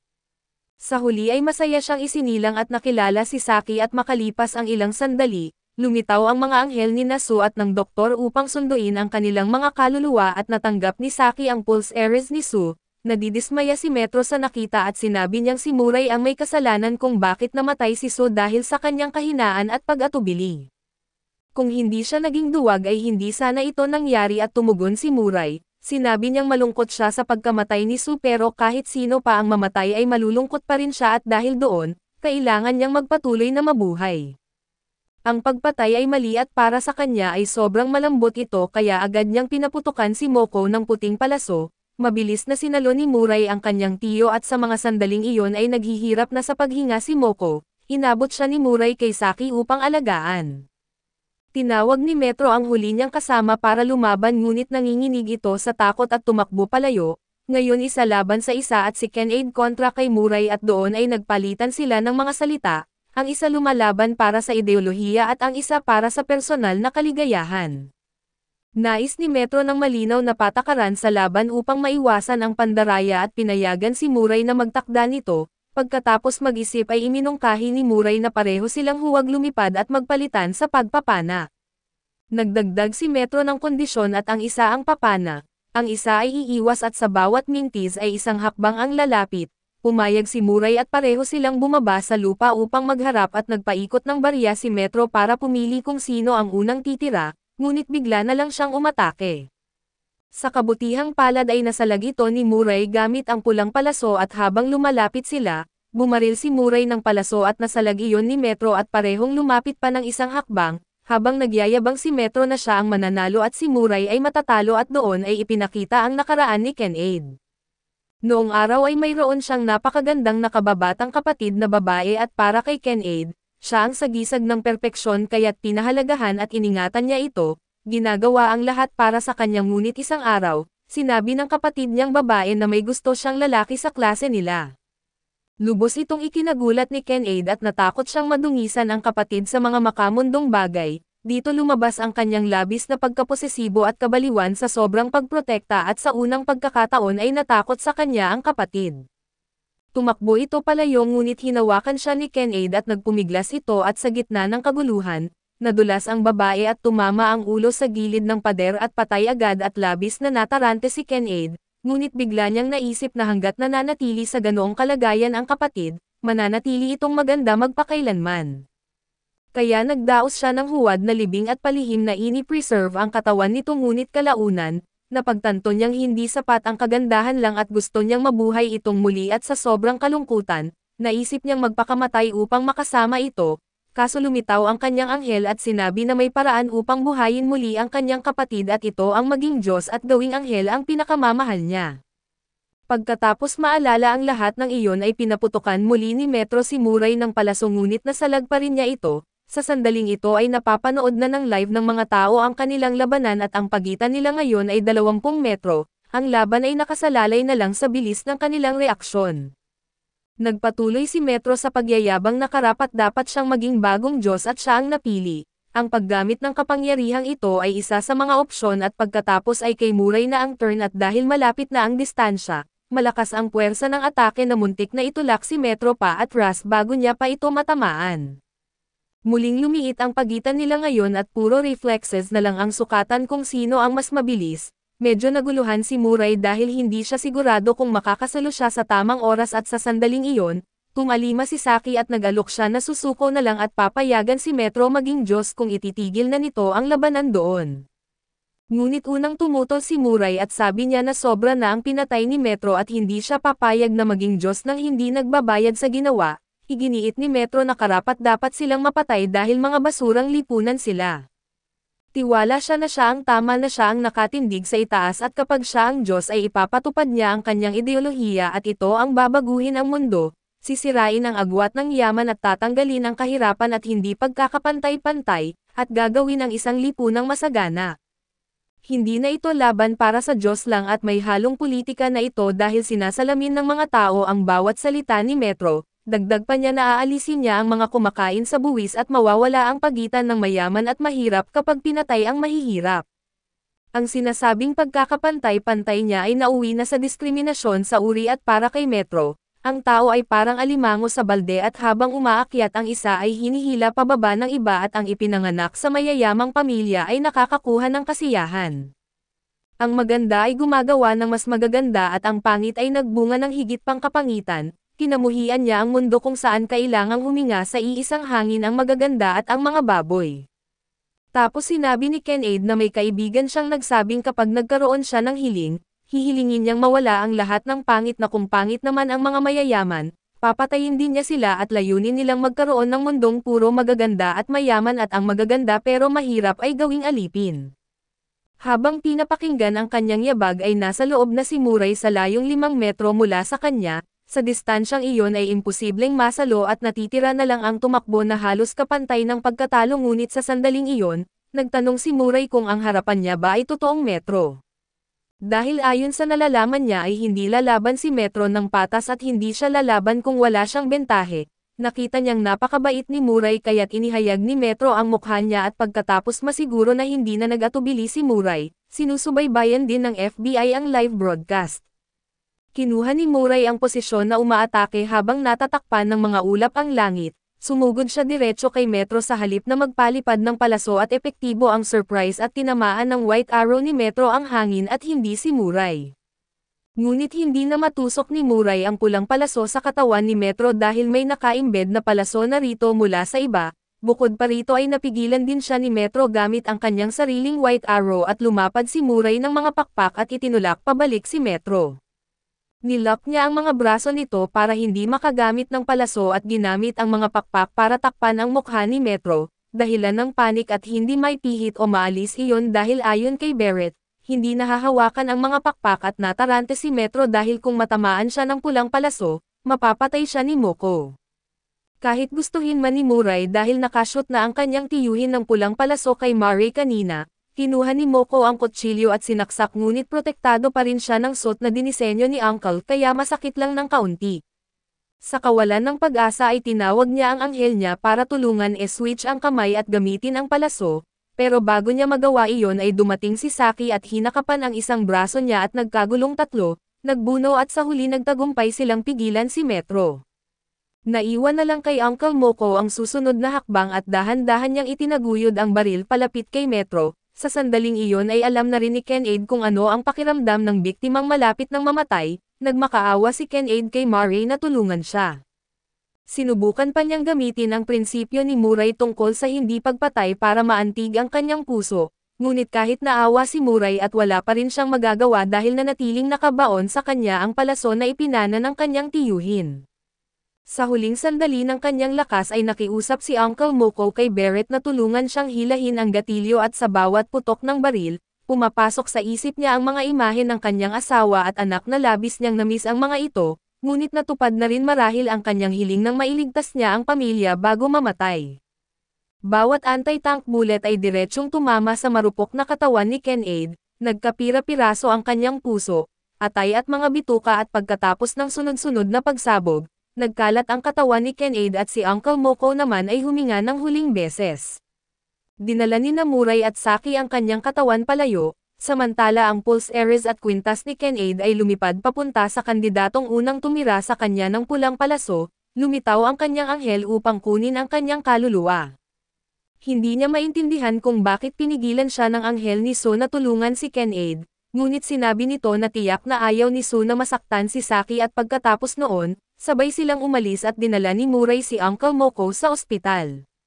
Ngunit kaya lang nila itong buhayin ng sapat upang makapagpaalam sa pamilya. Sa ganitong kalagayan ay hindi na siya makapagsalita at nagawa lamang ng kanyang asawa na sindihan siya ng sigarilyo bago tumunog ang flatline sa monitor. Lumitaw si Barrett upang sunduin ang kanyang kaluluwa at ipinagmamalaki niyang siya ang pinili bilang kandidato at pinagpala ang kanyang pamilya.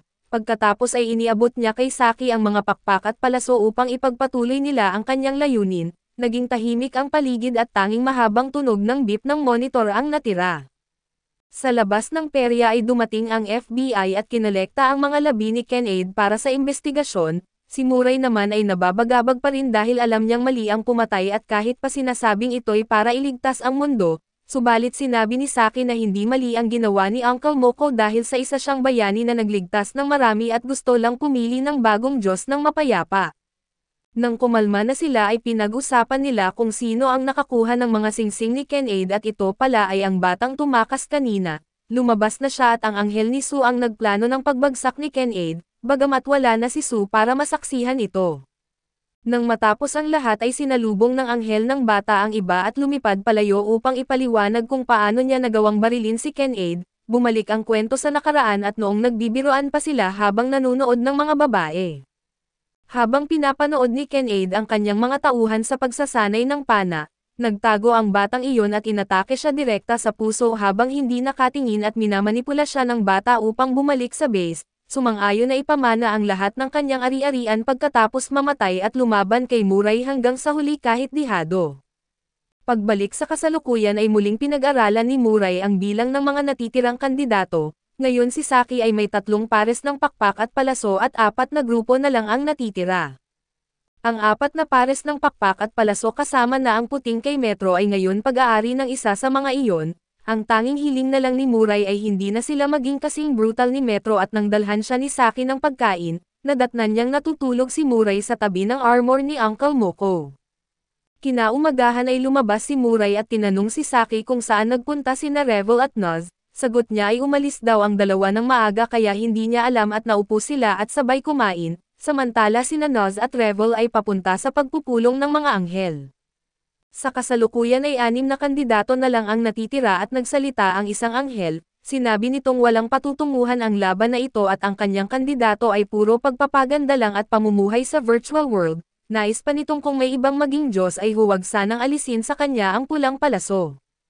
May natitira pang 800 araw bago matapos ang laro kaya't iminungkahi ng lahat na si Penma ang anghel ng mga laro, ay gumawa ng mga hamon para hindi magsayang ng oras ang mga kandidato, samantala ang batang iyon ay nagsimulang lumipad sa buong lungsod upang ipaalam sa lahat ng kandidato ang kanyang presensya.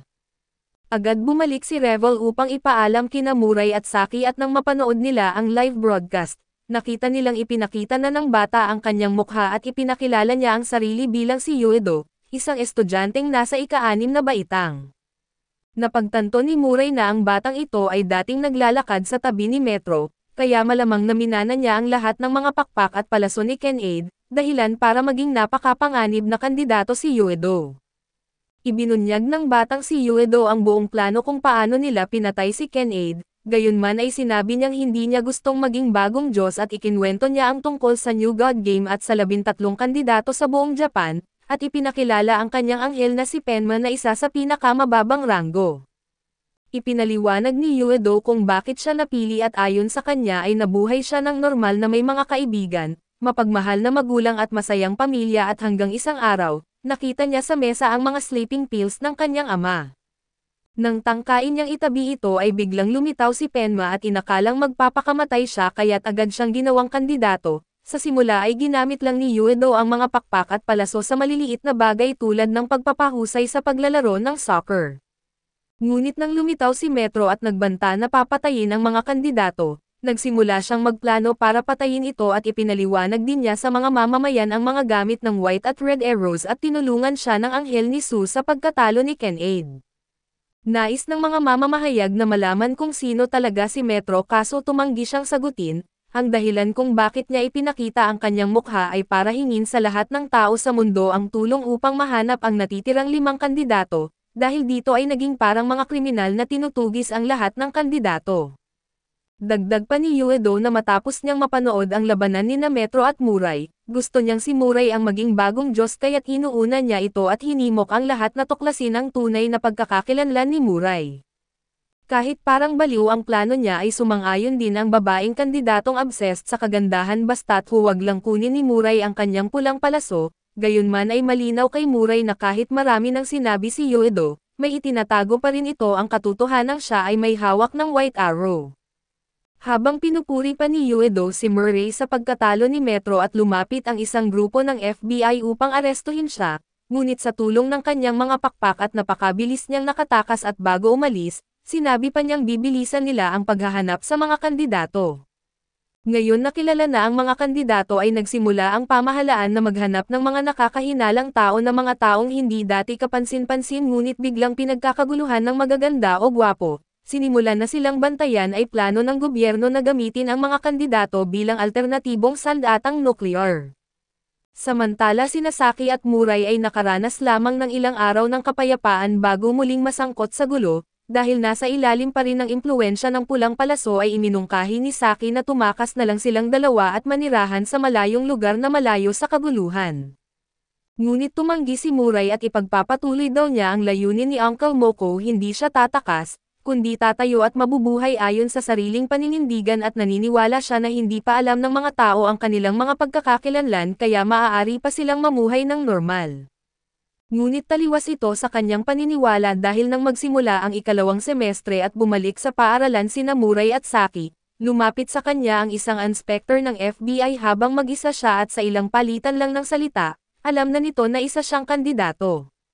Naging alerto si Muray ngunit walang masamang intensyon ang inspector, ipinaliwanag nito na bagamat iniutos ng gobyerno ang pag-aresto sa lahat ng kandidato, siya ay kabilang sa mga tumututol dito at ang kasamahan niyang babae ay nakikipag-usap din kay Saki. Ngunit biglang may sigaw na narinig at sa gulat ni Saki ay aksidente niyang tinamaan ng pulang palaso ang babaeng kasamahan, mabilis na nagtanong ang inspector at iginiit na kung mahal pa ba niya ito subalit ang sagot ng babae, na mahal pa nito si Saki at doon na kumpirma na kandidato nga sina Saki at Muray, dahil ang babaeng iyon ay fiancé pala ng inspector. Pagkatapos ay ipinakilala ng lalaki ang sarili bilang si Hashi at ipinaliwanag niyang naroon siya upang tulungan sila, dahil hindi lang pamahalaan ng Japan ang kumikilos ngayon na kundi maging ang iba't ibang bansa sa mundo ay nagsisimula na ring habulin ang mga kandidato. Dahil bihag na rin ng gobyerno ang isa nilang kasamahan at nagpasya sina Muray at Saki na pagkatiwalaan si Hashi, sumama silang dalawa sa kanya at ipinaliwanag ni Hashi na ang kasamahan nilang si Yumi ang unang nakatuklas ng tunay na pagkakakilanlan ni Muray at Saki. Sa kasalukuyan bukod sa kanilang dalawa ay wala pang ibang miyembro ng organisasyon ang nakakaalam tungkol sa kanila. Ang dahilan kung bakit hinanap ni Hashi sina Muray at Saki ay dahil kailangan niya silang tulungan na hanapin ang iba pang mga kandidato lalo na si Muray. Dahil pinaniniwalaan ng gobyerno na taglay niya ang White Arrow, itinuturing na siya ngayon bilang isang mamamatay tao o living weapon at sa ganitong kapangyarihan ay napakadali para sa kanya ang pumatay, at siya rin ang maaaring magbago sa balanse ng kapangyarihan sa buong mundo. Upang maiwasan na magulo ang mundo at kailangan ni Hashi na makontrol si Muray, ipinaliwanag din niyang hindi lang mga ibang bansa ang naghahangad kay Muray pati ang gobyerno mismo at kung mahuhulog siya sa kamay nila, babaguhin ang kanyang isipan at gagawing biological weapon at nang marinig ito, labis na nabagabag si Muray at isinusumpa niyang hinding-hindi siya papayag na gamitin para pumatay ng tao.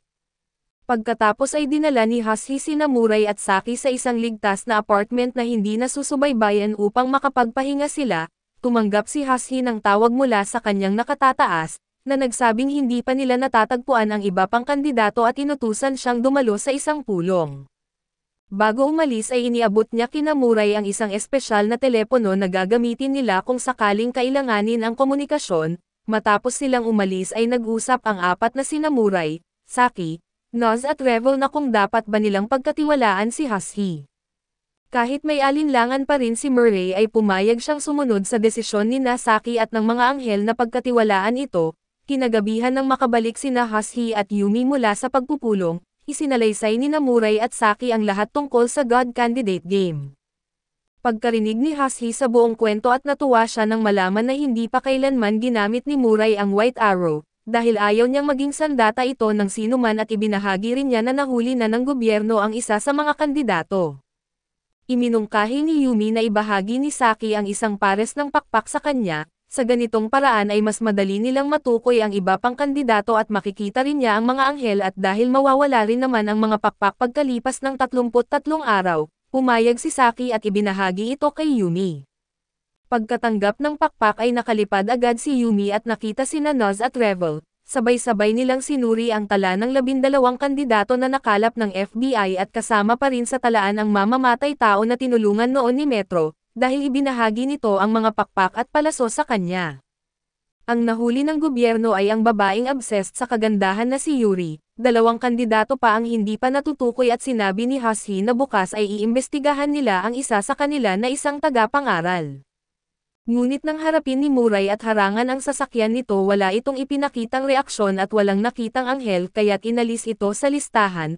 Ang pangalawang pinaghihinalaan ay si Mizuki na isang karaniwang tao ngunit isang araw, bigla siyang nagkaroon ng napakagandang kasintahan. Habang magkausap si Mizuki at ang kanyang nobya ay biglang lumitaw si Muray at mukha siyang kontrabida. Nang makita siya ni Mizuki na lumalapit ay agad itong nakiusap na huwag siyang patayin gaya ni Ken-Aid at dahil sa labis nitong pagsasalita, binaril siya ni Murray ng pulang palaso. Tinanong ni Saki kung mayroon siyang pakpak ngunit wala ito kaya't inisip nilang isa lamang siyang second-rank candidate, at ang natitirang kandidato ay siguradong special rank at gamit ang impormasyon ni Hashi, natukoy nila ang huling kandidato isang binatang nakakulong sa bahay.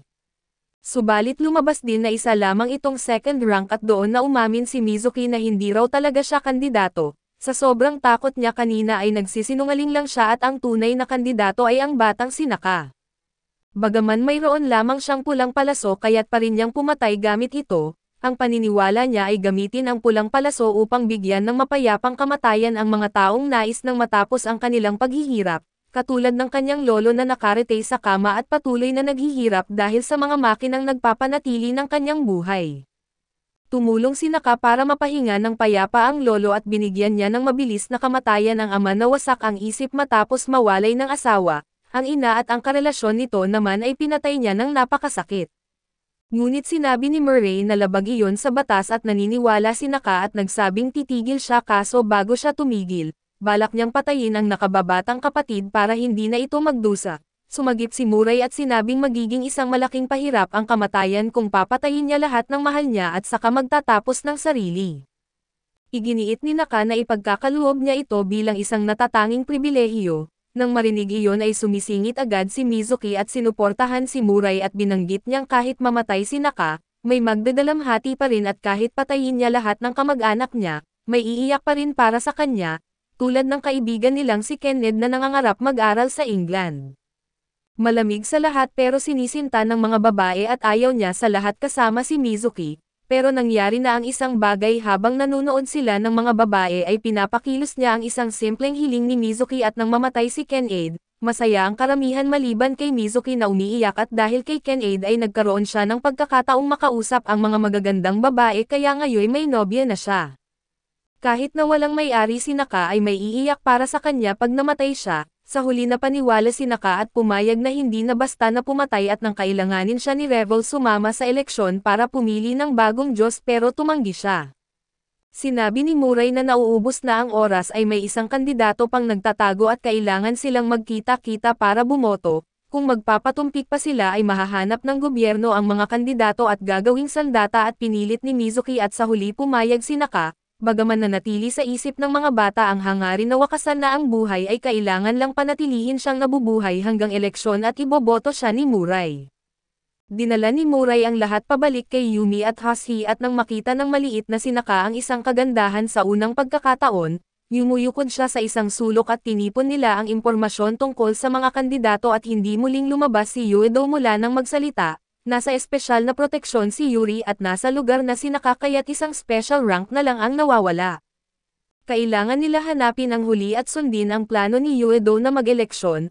Kinabukasan lumabas sina Muray at Saki para hulihin si Uedo at hindi naglaon ay lumabas nga ang batang iyon at dahil hinahangaan niya si Muray, sinunod siya ng bata sa kahit anong sabihin nito. Lumipad silang tatlo pataas sa kalawakan para mag-usap at ipinakita ni Muray ang mukha niya para magkapaniwala ang bata, at inalok ang kooperasyon sa paghahanap ng natitirang kandidato at pagdaraos ng eleksyon.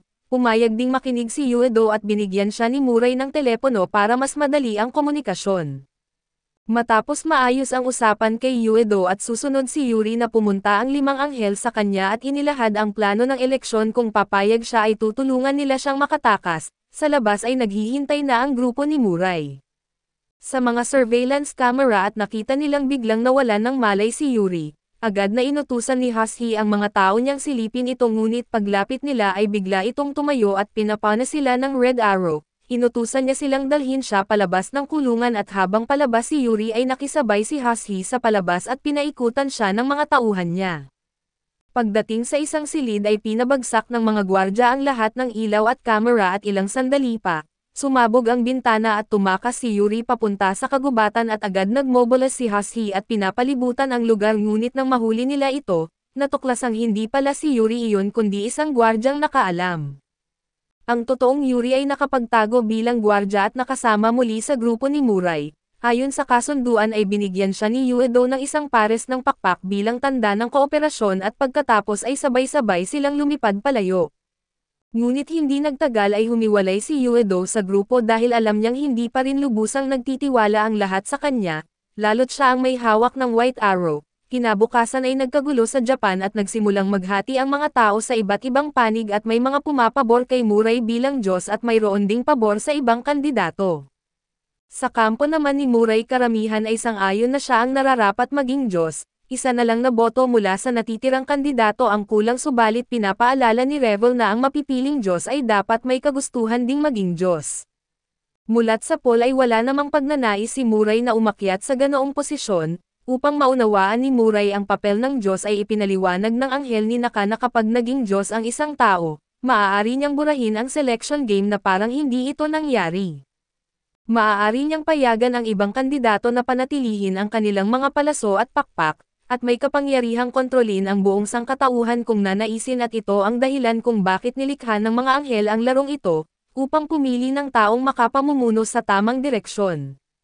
Kapag napili na ang Diyos ay aalis ito kasama ang kanyang anghel upang manirahan sa langit, sa puntong iyon ay wala ng kandidato ang gustong maging Diyos at ayaw na nilang iwan ang mundong ito, kaya't inialok ni Naka ang sarili at mukhang tugma iyon sa kagustuhan ng kanyang anghel. Ang bata ay naniwalang kaya niyang baguhin ang mundo upang maging mas masaya ang kanyang nakababatang kapatid, Dito nagsimula ang banggaan ng ideolohiya at sina Yuri at Naka ay sumang-ayon na ibigay ang Red Arrow sa mga karapat-dapat upang magkaroon sila ng mas mabuting buhay. Ngunit tumutol si Muray at masyado raw itong hindi patas, dapat hanapin ng tao ang sariling kaligayahan at hindi umasa sa palaso. Nakita ni Uedo na walang patutunguhan ang pagtatalo kaya iminungkahi niyang magdaos na lang ng botohan, ang makakakuha ng pinakamaraming boto ang susundin nila. Nagsimula ang pagboto pinili ni na Yuri at Saki si Naka bilang Diyos kaya't kahit iboto pa ni Uedo si Muray, si Naka pa rin ang magiging bagong Diyos at gayunman ay nagbigay ng babala ang anghel ni Naka. Ang tagapagbantay ng natitirang kandidato ay ang anghel ng pagwasak, ibig sabihin ay pipili ito ng kandidato na hindi mahuhulaan at dahil siya ay anghel ng pagkawasak, tiyak na magkakaroon ng kaguluhan at dumating na nga ang taong iyon na isang propesor sa universidad na nagsasaliksik tungkol sa pag-iral ng Diyos. Samantala matapos pag-usapan ng grupo ni Muray kung paano nila ilalabas ang huling kandidato at nagpaalam sila kay Hashi, pagkatapos ay sabay-sabay silang 5 na nagpakita sa publiko at doon nila nakaharap si Menyo, ang anghel ng pagkawasak. Ngunit hindi nagpakita ng mukha ang kanyang kandidato ang propesor ay nanunood lamang mula sa kanyang laboratorio sa pamamagitan ng mga kamera, habang nagaganap ito ay nagplano rin ang gobyerno na palibutan ang grupo ni Muray. Kung hindi nila ito mahuhuli ng buhay at papatayin nila ang lahat upang walang bansa ang makakuha ng sinumang kandidato, pagkatapos ng ilang sandaling katahimikan ay nagsalita si Menyo at sinabi niyang lalabas lang ang kanyang kandidato kapag nasagot nila ng tama ang tanong, ano ang gagawin nila kung sila ang maging Diyos? Ngunit bago pa sila makasagot ay dumating na ang mga combat helicopter, ilang sandali pa ay nakatanggap ng utos ang mga sundalo na ihinto ang pagpapaputok mula mismo sa punong ministro, lumabas kasi na tinawagan ni Profesor Gako ang punong ministro at mahigpit na binalaan ito na huwag saktan ang grupo ni Muray. Ayon sa kanya ang pagpapakita ng grupo sa publiko ay patunay na wala silang balak manakit, kung papatayin sila bago siya makakuha ng kasagutan ay ipagsisisi raw iyon ng punong ministro at ayon sa plano, naghiwa-hiwalay muna ang grupo ni Muray at bawat isa ay nagtago sa ibang lugar at doon lumabas ang mga drone para makapagsalita sila. Si Naka ang unang nagsalita na kung siya ang magiging Diyos, lilikha siya ng mundong kung saan maaaring wakasan ng bawat tao ang sariling buhay sa pinakamapayapang paraan, karamihan sa mga sasang-ayon sa kanya ay mga nawalan na ng pag-asa at matatanda. Si Yuri naman ay nagsabing gagawa siya ng mundong walang kailangang magtrabaho, lahat ay magiging masaya dahil ang mga makina at AI na ang gagawa para sa kanila, kaso halos walang sumang-ayon sa kanya. Si Uedo naman ay lilikha ng mundong puno ng kasiyahan kasama ang mga kaibigan, walang isa man sa mga sagot ang nakontento si Profesor Gako dahil ayon sa kanya, puro mga panandaliang problema sa lipunan lang ang tinutugunan ng mga iyon. Ang gusto niya ay isang sagot na tunay na makabagong ideya at si Saki ay wala pa ring maisagot, sa huli ay si Muray ang nagsalita kung siya raw ang magiging Diyos, wala siyang gagawin at pagkatapos magsalita ay nagtipon silang muli. Doon na mismo nagpakita sa kanila ang propesor na siya, ipinahayag niya ang kanyang teorya at hindi raw naniniwala si Metro noon sa Diyos at sa simula, walang tao ang tunay na naniniwala na may Diyos ngunit ngayon, tila meron nga ngunit hindi ito ang Diyos na iniisip ng mga tao kundi isang artificial na Diyos. Tinanong niya kung bakit wala siyang gagawin kung siya ang maging Diyos, ipinaliwanag ni Muray na dapat matutong tumayo sa sariling paa ang sangkatauhan na kung babaguhin niya ang buhay ng tao na itinakda na ng langit, magiging diktador lang iyon. Pagkatapos ay nagtanong ang propesor at sino ang nauna ang sangkatauhan ba o ang Diyos, sumagot si Yuri na ikinwento ang kwento nina Adan at Eva. Samantalang siya ay nagsalita tungkol sa pagbuo ng daigdig bilyon-bilyong taon na ang nakalipas ng mabuo ang mundo, nagsimulang umunlad ang tao, nangaso, nagtipon at nagsimulang manalangin sa langit para sa pagkain. Kaya't ang sangkatauhan mismo ang lumikha sa Diyos bilang sentro ng kanilang panalangin, hanggang ngayon sabi niya na patuloy ang tao sa mga gawaing tila laban sa Diyos na gumagawa ng genetic engineering, operasyon at paglipad sa kalawakan. Kaya mahirap raw paniwalaan na may tunay na Diyos sa langit at naniniwala siya na ang mga Diyos ay hindi umiiral, ngunit nang mapili siya bilang kandidato at makita ang isang anghel at nagsimula siyang magduda sa sariling teorya. Nagsaliksik siya ng mas malalim hanggang matuklasan niyang may nilalang na nabubuhay dahil sa pagsamba ng tao at sinisipsip nito ang enerhiya ng mga sumasamba upang mabuhay, ngunit nang unti-unting nabawasan ang mga nananampalataya ay humihina ito at halos mamatay. Upang makaligtas ay nilinlang nito ang mga anghel at sinimulan ang larong pagpili ng Diyos at ayon kay Ya, ang tunay niyang layunin ay tapusin na ang panahon ng mga tao na sumasambo sa Diyos at naniniwala siya na ang kaalaman, agham at medisina ang magtutulak sa sangkatauhan upang malalampasan ang anumang sakuna ng hindi na kailangang manalangin o umasa sa Diyos. Hindi na raw kailangan ng mga tao ang mga Diyos at ang anghel ng pagwasak na si Meno, ang siyang gagawa noon wawasakin niya ang langit mismo at sa sandaling iyon ay nagsalita si Saki at para sa kanya, kailangan pa rin ng mga tao ang pag-iral ng mga Diyos hindi para lumipad at magpakita sa kanila, kundi tulad ng Santa Claus na isang simbolo ng pag-asa. Kailangan ng tao ng isang bagay na maaari nilang sandigan at ang mahalaga ay may pag-asa sila, hindi kailangang totoo ang Diyos sapat na nasa puso lang nila ito at sa kabilang banda, pumanig si Naka sa propesor upang makasiguro sa kanyang paninindigan. Tinanong naman ni Muray ang propesor na sa mundo ay marami pa ring naniniwala sa Diyos at nakikita iyon bilang pag-asa at kaligtasan, kapag nalaman nilang wala palang Diyos kung ano ang mangyayari sa kanila. Sumagot siya na mawawala ang kakayahan ng mga tao na magsisi at humingi ng tawad, kapag wala silang masasandalan ay mawawala rin ang kanilang direksyon at pag-asa hanggang sa piliin nilang tapusin ang sariling buhay. Hindi raw lahat ay makakasabay sa bagong mundo at kailangan nilang tanggapin iyon. Pagkatapos marinig ito ay nagpasya si Muray na siya na ang maging Diyos upang maiwasan ang ganitong kapalaran, nagustuhan niya ang desisyong iyon at natutuwa siyang nagkaroon si Muray ng ambisyon. Ngunit bago pa man matapos ang lahat ay nalaman ni Uedo ang ilang mga sniper, bago pa niya ito maiulat kay Muray ay binaril siya ng mga ito at napatay at kasunod noon, sunod-sunod na umatake ang mga asasin sa grupo ni Muray. Mabilis niyang inutusan ang lahat na maghiwa-hiwalay at sinubukan niyang kunin ang katawan ni Uedo, ngunit nauna siya kinuha niya ang katawan ng bata at habang tumatakbo, pinapana niya ito ng White Arrow upang makuha ang mga pakpak at palaso ni Uedo. Pagbalik niya sa bahay at habang ang grupo ni Muray ay naguguluhan kung ano ang susunod na gagawin, tumawag siya at ibinalitang patay na si Uedo at sinabi niyang ititigil muna nila ang negosasyon hanggang makapagbigay ng kasagutan ang mundo sa nangyari, bago ibinaba ang telepono. Pagkatapos noon ay iginiit ng propesor kay Naka na darating ang araw na kailangan niyang patayin ito gamit ang White Arrow, at ganoon din siya ay ipapasa niya ang White Arrow kay Naka para siya naman ang pumatay sa kanya, matapos sabihin iyon ay pinapana niya si Naka ng Red Arrow upang mapasunod ito. Habang pinaplano ng grupo ni Muray kung siya na nga ba ang dapat maging Diyos, pumayag si Yuri basta't papayagan siyang panatilihin ang Red Arrow at si Saki lang ang nag-atubili pa rin, dahil ayaw niyang iwan siya ni Muray. Ngunit pansamantala ay kinailangan din nilang alamin kung sino ang nagpadala ng mga asasin, pinaghinalaan nila sina Hashi o Yumi kaso dahil si Yumi ay nasa ilalim pa rin ng impluwensya ng Red Arrow, si Hashi lang ang natitirang posibleng salarin.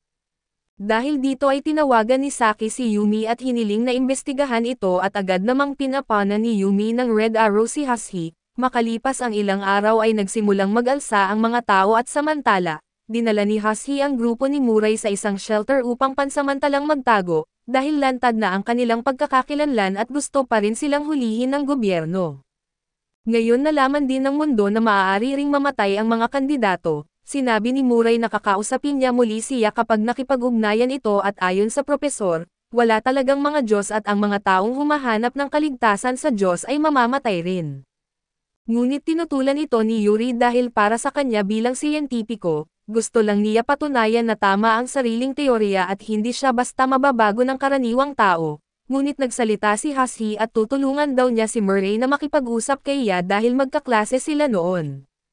Noong panahong iyon ay tahimik at seryosong tao siya at una silang nagkita ni Hashi sa isang convenience store, mabilis at eksakto siya sa bawat kilos at bukod dito, mabait din siya dahil sa tinulungan niya si Hashi ng muntik na itong madulas sa hagdanan. Isang beses habang tumatakbo sila sa gym class, napansin ni Hashi na tumatakbo siya habang nagbabasa ng libro at sinadya pa nitong matalo at nang tanungin niya kung bakit at ang sagot niya, isang irrational number at nakaka-stress kung gagawin nito lang ang ginagawa ng lahat.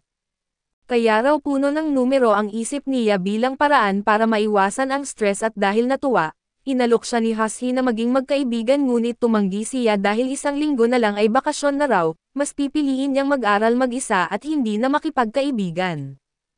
Ang tanging panahon na tunay na naging masaya siya ay noong nag-iisa siyang nagsasaliksik at lumilikha ng mga bagay, ngunit dahil ipinanganak siyang tao at naisip niyang gawin ang lahat ng kaya niya upang makatulong sa mundo. Kalaunan si Propesor Ya ang naging pinakabatang tao na nagwagi ng 2 Nobel Prize na isa sa literature at isa sa physics. Itinuturing siyang national treasure ng mga mamamayan at gayunman ay ayaw niyang sumikat, dahil natatakot siyang kapag napansin siya ng mga tao na baka gamitin iyon ng iba bilang dahilan para lapitan at pakialaman siya.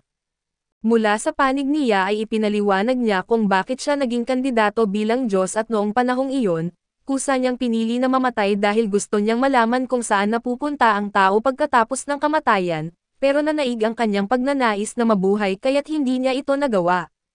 Dahil dito ay pinili siyang maging kandidato ng bagong Diyos dahil sa ganitong paraan, malalaman daw niya kung ano talaga ang nangyayari sa kaluluwa ng tao pagkatapos ng kamatayan at saan ito napupunta.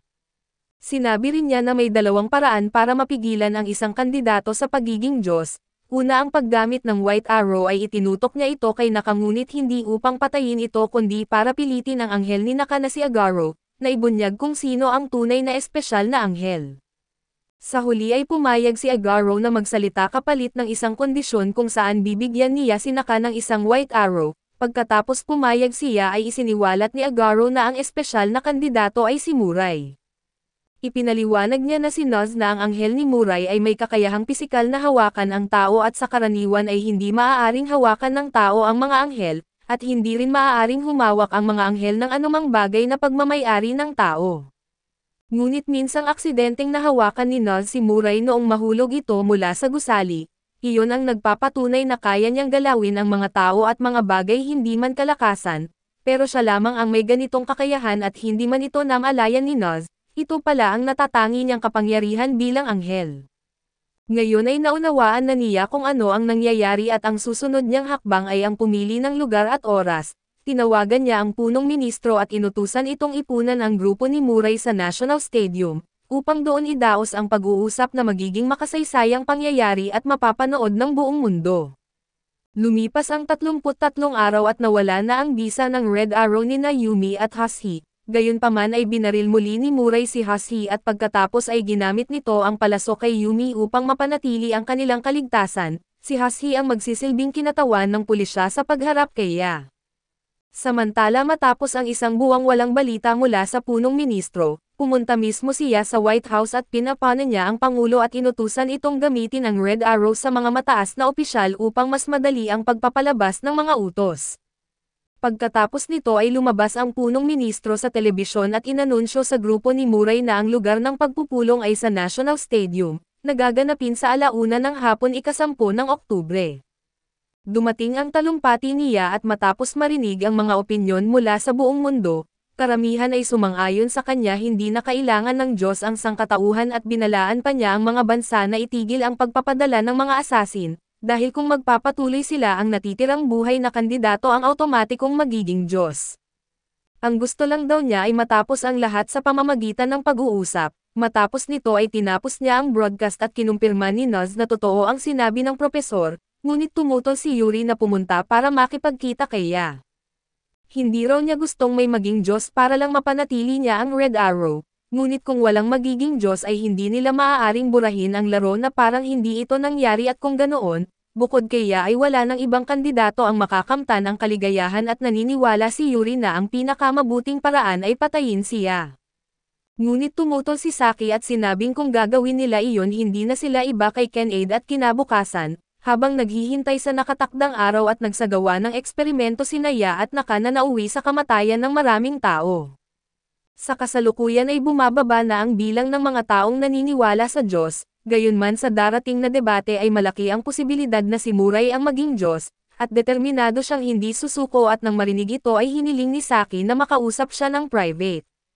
Samantala ay ikinwento ni Mizuki sa kanyang kasintahan ang tungkol sa pagpili ng bagong Diyos, na bahala ang babae dahil hindi niya alam kung kapag nagbago ang mundo at makikita pa ba niya si Mizuki. Ngunit pinawi ni Mizuki ang takot nito at iginiit na kahit sino pa ang maging Diyos ay tutulungan sila niya.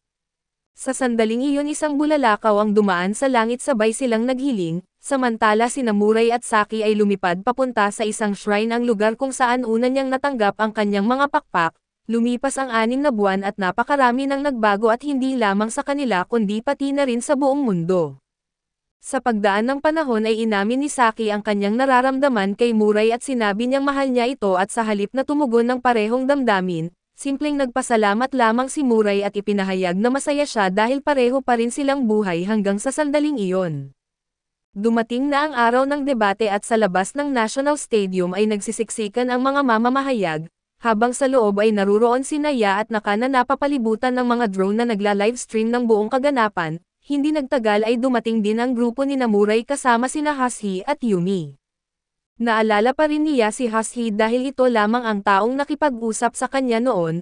Sinimulan ni Hashi ang pagtatanong at inaalala niya ang panahong nasa high school pa sila at noon pa man, iniiwasan niya ang pakikisalamuha sa iba kaso nanatili siyang mabait at maunawain. Gayunpaman ay hindi maintindihan ni Hashi kung bakit ngayon ay tila tinalikuran niya ang mga taong nangangailangan ng Diyos. Ipinahayag niya na hindi siya mabait sa lahat at ang totoo, sinasadya niyang umiwas sa iba upang hindi siya masangkot sa anumang relasyon o emosyonal na koneksyon. Ipinaliwanag niya na marami ng pagkakataon na hiniling niyang sana ay hindi niya napanalunan ang Nobel Prize. Mula nang tanggapin niya ang karangalang iyon ay samot-saring tao ang lumapit sa kanya. Dahil dito ay nakaranas siya ng matinding depresyon hanggang sa punto ng pagnanais na tapusin ang sariling buhay. Gayunman sa paglipas ng panahon ay natutunan niyang ang mga tao ay misteryosong nilalang. Kapag may isang bagay silang isinuko ay may iba silang nakukuhang kapalit, at sa pagtalikod niya sa pakikisalamuha, nagawa niyang mapaglabanan ang kanyang takot sa mga tao, at para sa kanya, hindi dapat matakot ang sinuman sa iba at hindi dapat hayaang kontrolin sila ng kahit na sino. Ayon sa kanya ay nakatalaga na mula pa sa simula ang kinabukasan ng sangkatauhan, ang tanging magagawa ng tao ay pag-isipan kung paano haharapin ang katotohanan iyon at kung paano sila magiging masaya bago dumating ang kamatayan. Sa harap ng lahat ay inilahad niya ang kanyang desisyon at naruroon siya upang tiyakin na walang kandidato ang magiging huwad na Diyos. Upang magawa ito ay sinabi niyang kinakailangang mamatay ang 3 kandidato sa kanyang harapan. Para sa kanya ang tanging paraan upang maiwasan ang pagsilang ng bagong Diyos ay ang pagkamatay ng lahat ng kandidato. 3 sa kanila ang kailangang mamatay kaagad, at ang 2 matitira ay dapat magpatayan gamit ang White Arrow. Ngunit napaghandaan na ni Muray ang posibilidad na ito at 30 minuto bago magsimula ang debate, sinabi niya sa kanyang grupo na ang sinumang nagsasabing kaya niyang maging huwad na Diyos ay hindi ginagawa ito para sa mga taong nangangailangan ng Diyos. Aniya ay dapat nilang isaalang-alang ang kaligayahan ng bawat kandidato na kung hindi nila makumbinsi siya na pumili ng isa upang maging bagong Diyos, sila mismo ang papatay sa kanya. Matapos ito ay pinag-usapan ng grupo ang magiging hinaharap ng sangkatauhan. Natuklasan nila na nilinlang ng anghel niya ang propesor tungkol sa paniniwalang mawawasak ang mundo pagkalipas ng 999 na araw kung walang mapipiling bagong Diyos. Hindi pala ito totoo. Pagkatapos ng kanilang talakayan at lumapit siya kay Muray at tinanong ito kung talagang nais niyang maging Diyos, nakita niya sa mukha ni Muray ang determinasyon at hiniling niya na makausap ito ng sarilinan at pinayagan si Hashi na manatili upang makinig, ngunit hindi upang magsalita, at ang iba ay umalis at 3 na lamang ang naiwan sa loob ng stadium. Tinanong niya kung nananatili pa rin ang kagustuhan ni Muray na maging Diyos at tumugon si Muray na handa pa rin siya. Ayon sa kanya ay walang sino man ang dapat mamatay dahil lamang sa kagustuhan niyang maging Diyos. Gayunman na kung hindi siya kikilos ay maraming tao ang mawawalan ng direksyon at hindi na makakapagpatuloy sa buhay. Para sa kanya ang kanyang layunin ay ang magbigay ng pagkakataon sa mas maraming tao na makamit ang tunay na kaligayahan. Ngunit tinutulan niya ang paniniwalang iyon at para sa kanya, ang kaligayahan ay isang uri lamang ng paghahambing, isang damdamin na nagmumula sa pagtingin sa ibang tao na hindi masaya. Sumang-ayon si Muray sa pahayag na iyon, ngunit idinagdag niya na ang paghahanap ng kaligayahan sa pamamagitan ng pagpaligaya sa iba ay hindi isang masamang bagay. Hanggat siya ay nabubuhay ay hindi niya ititigil ang paghahangad ng kaligayahan bilang isang tao. Gayunman ay hindi maganda ang naging pagtanggap ng publiko sa kanyang hangarin, sapagkat marami ang natakot na siya ay masyadong bata upang maging Diyos. Matapos iyon ay binuksan niya ang panibagong usapin at minsan nang sinabi ni Muray na ayaw na niyang may mamatay pa, subalit sa oras na siya ang maging bagong Diyos ay may isang kailangang mamatay siya mismo. hindi siya pumayag na tanggapin si Muray bilang Diyos kaya't walang ibang paraan kundi patayin siya. Nakaumang na noon ang puting palaso ni Muray at nakatutok ito kay Ya, samantala ay pinigilan ng grupo ni Nakasina Saki upang hindi sila makialam hanggat hindi natatapos ang negosasyon, hindi nag-atubili si Muray at agad niyang pinakawalan ang puting palaso kay Ya, kaso mabilis itong naiwasan ng propesor. Nagulat siya sa bilis ng pag-atake ngunit hindi siya tinamaan, sinimulang tanungin ni Muray ang propesor at ipinunto niya na minsan nang sinabi niya na ang kinabukasan ng sangkatauhan ay higit sa lahat ng bagay, subalit binanggit din nito na ang sangkatauhan ay tiyak na mauuwi sa pagkalipol dahil sa labis na pagunlad ng agham at teknolohiya. Kung ganoon bakit hindi gamitin ang agham upang maiwasan ang pagkapuksa? Maikling tugon lamang ang ibinigay niya at ayon sa kanya ay nakatakda na ang kapalaran ng tao. Walang kinabukasan sapagkat ang bawat sandali ng nakaraan at kasalukuyan at hinaharap ay sabay-sabay na umiiral. Ngunit hindi sumang-ayon si Muray at para sa kanya ay tanging Diyos lamang ang may ganap na sagot sapagkat nakita na nito ang simula at wakas ng sangkatauhan, kung ang perpektong kinabukasan na iniisip niya ay para sa kabutihan ng mundo at ng lahat ng tao, ginagawa niya iyon ng mag-isa. Samantalang ang mga tao ay likas na nabubuhay para sa kanilang sarili. Para kay Muray ay ang tunay na kaligayahan ay nakasalalay sa paggawa ng mga bagay na makapagbibigay ng kapayapaan at kasiyahan sa kapwa. Ang pagtatapos ng tunggaliang ito nang may pinakakaunting masawi ang kanyang pinakahuling layunin. Ayon sa kanya ang kinabukasan ay resulta ng kasalukuyan at hindi isang bagay na itinakda na. Nagpahayag siya na tapos na ang lahat na sapagkat hawak na ni Nakasisaki bilang bihag. Ginamit ni Nakasisaki bilang pangtakot at inutusan si Muray na isuko ang kanyang karapatan bilang Diyos kung nais niyang mabuhay ang dalaga. Binigyan siya ng 30 segundo upang magpasya at sa huli ay napilitan si Muray na sumuko upang masiguro ang kaligtasan ni Saki. Lubos na nadismaya siya at ilang sandali lamang ang nakalipas ay ipinagmamalaki ni Muray na maililigtas niya ang milyon-milyong tao, ngunit ngayon dahil lamang sa isang babae ay isinuko niya ang lahat. Hindi tumutol si Muray sa sinabi niya bagkos ay buong puso niyang inamin na mas mahalaga para sa kanya ang buhay ni Saki kaysa sa milyon-milyong tao sa labas. Naniniwala si Muray na ang pagkakaibigan, pagmamahal at pagkakapatiran ay hindi kasinungalingan. May panahon noon na naniwala siyang pawang ilusyon lamang ang mga ito, ngunit ngayon ay napatunayan niyang hindi at para sa kanya, hindi kailanman mauunawaan niya ang ganitong damdamin sapagkat hindi pa niya kailanman binuksan ang kanyang puso sa iba. Nanindigan si Muray na wala siyang ginawang mali at ang pagmamahal niya kay Saki ay ang tamang desisyon. Ang paninindigang ito ni Muray ang muling nagpapasigla ng interes niya at inilagay niya ito sa isang matinding pagpipilian na siya o si Saki ang dapat mamatay.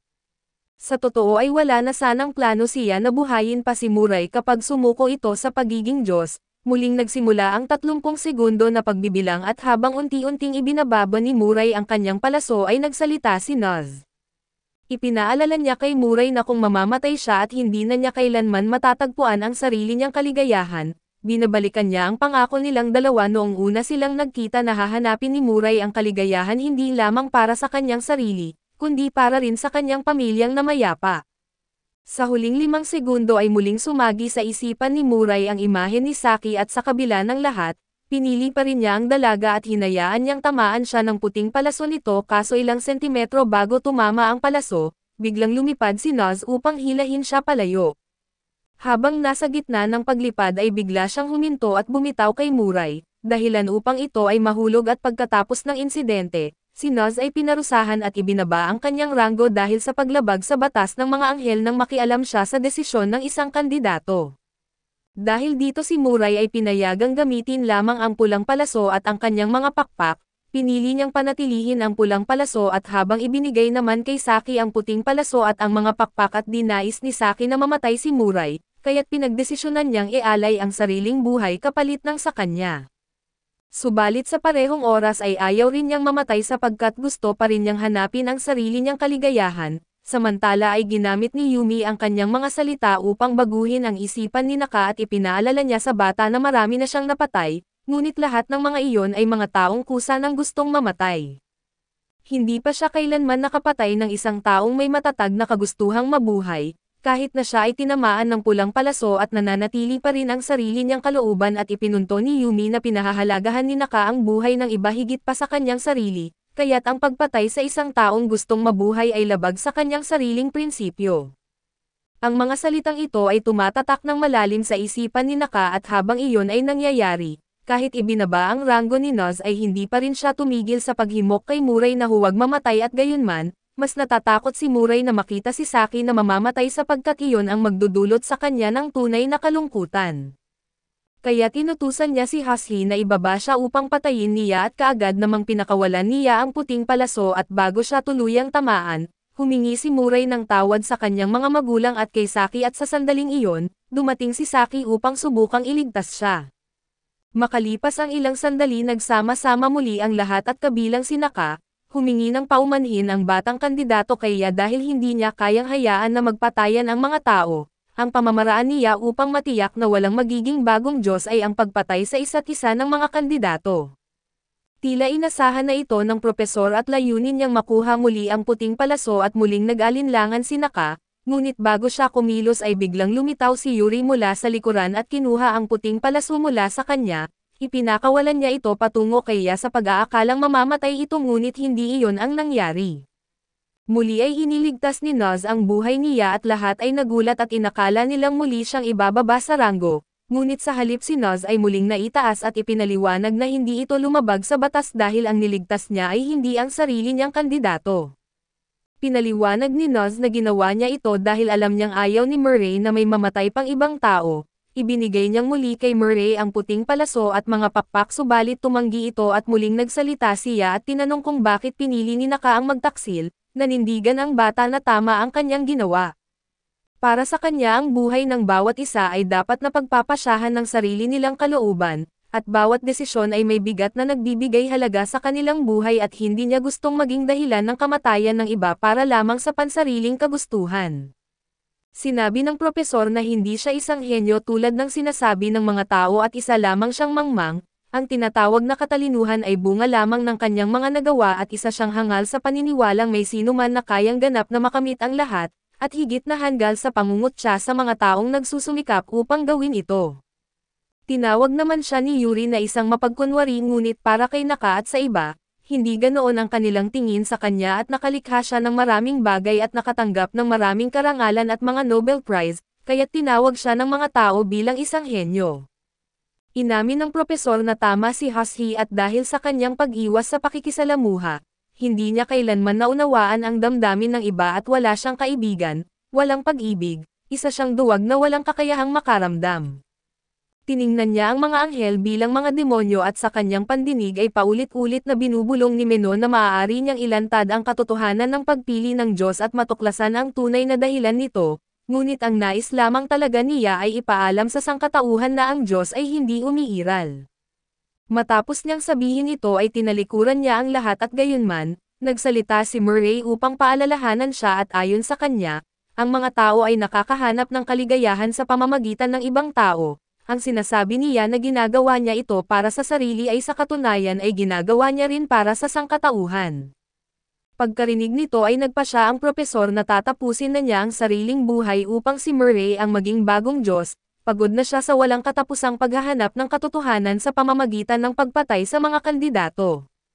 Ngunit bago siya makagawa ng anumang hakbang ay nagpahayag si Naka na siya ang magiging bagong Diyos, ayon sa kanya ay gagawin niya ito upang may parating sa lahat ang tunay na katotohanan at noon pa man ay napagkasunduan na ng mga kandidato na si Naka ang magiging bagong Diyos. Alam nila na kapag siya na ang naging Diyos ay hindi na siya kailanman makikipag-ugnayan sa mga tao at hindi na babalik sa mundong ito, sa kabila ng lahat ay nanatiling matatag si Naka sa kanyang desisyon at lumapit siya sa gitna at sa pagsang-ayon ng lahat ng kandidato, opisyal na siyang naging bagong Diyos.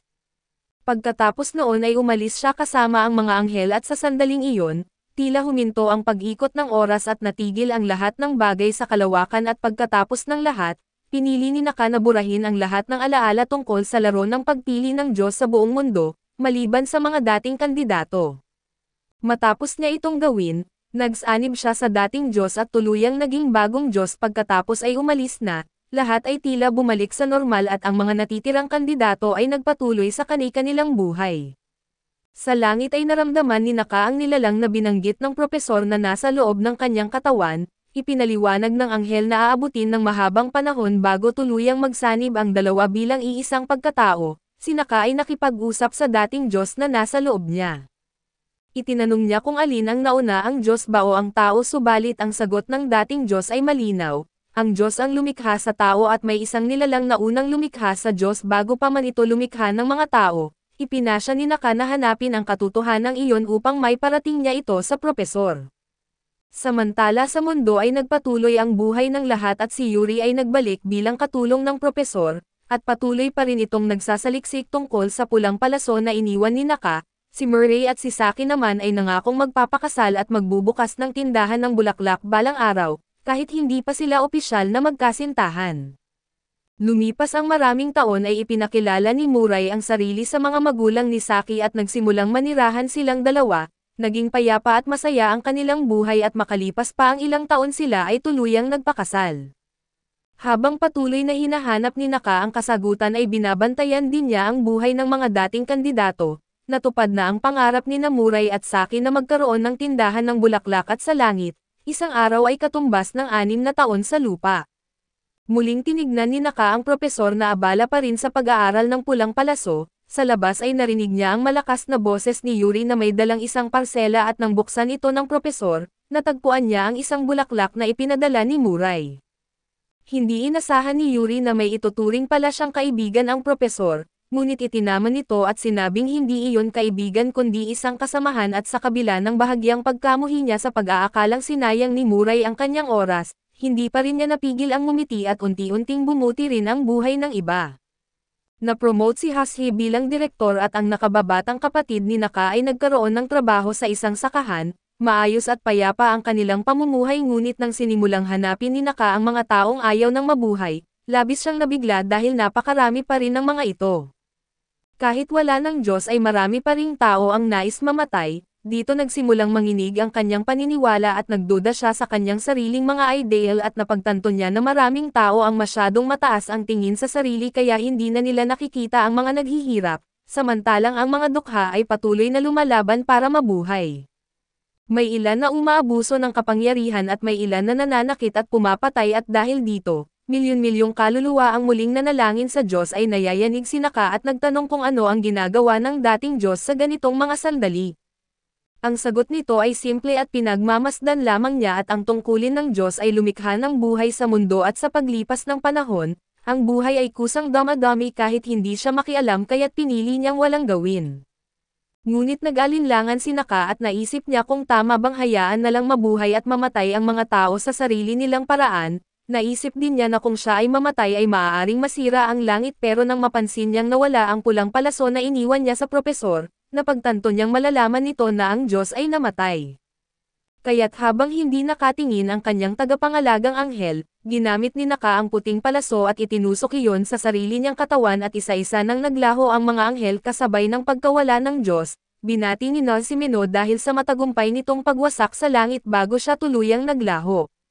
Sa mundo ay unti-unting naglaho ang pulang palaso at kasunod nito ay ang mga bata, sunod na naglaho ang mga matatanda hanggang ang natira na lamang ay mga damit na lumilipad sa hangin. Alam ni Murray na ito ay pasya ni Naka na mahinahon niyang tinanggap ang katapusan at masayang nagpaalam kay Saki, masaya siyang mamamatay ng magkasama silang dalawa at samantala, habang naguguluhan pa ang propesor ay napagtanto niyang mali ang kanyang teorya. Kung kayang burahin ng Diyos ang lahat ng nilalang at pati ng mga anghel, langit at buhay sa lupa na kung gayon, ang tunay na layunin ng Diyos ay ang wakasan ang lahat ng uri ng buhay at sa pagkakaunawa niyang iyon, siya man ay naglaho na rin. Unti-unting bumalik ang mundo sa panahong primitive sa panahon na wala pang tao, naiwan ang daigdig bilang isang walang buhay na planeta at ang lahat ng anyo ng buhay ay naglaho, at wala nang muling isinilang doon.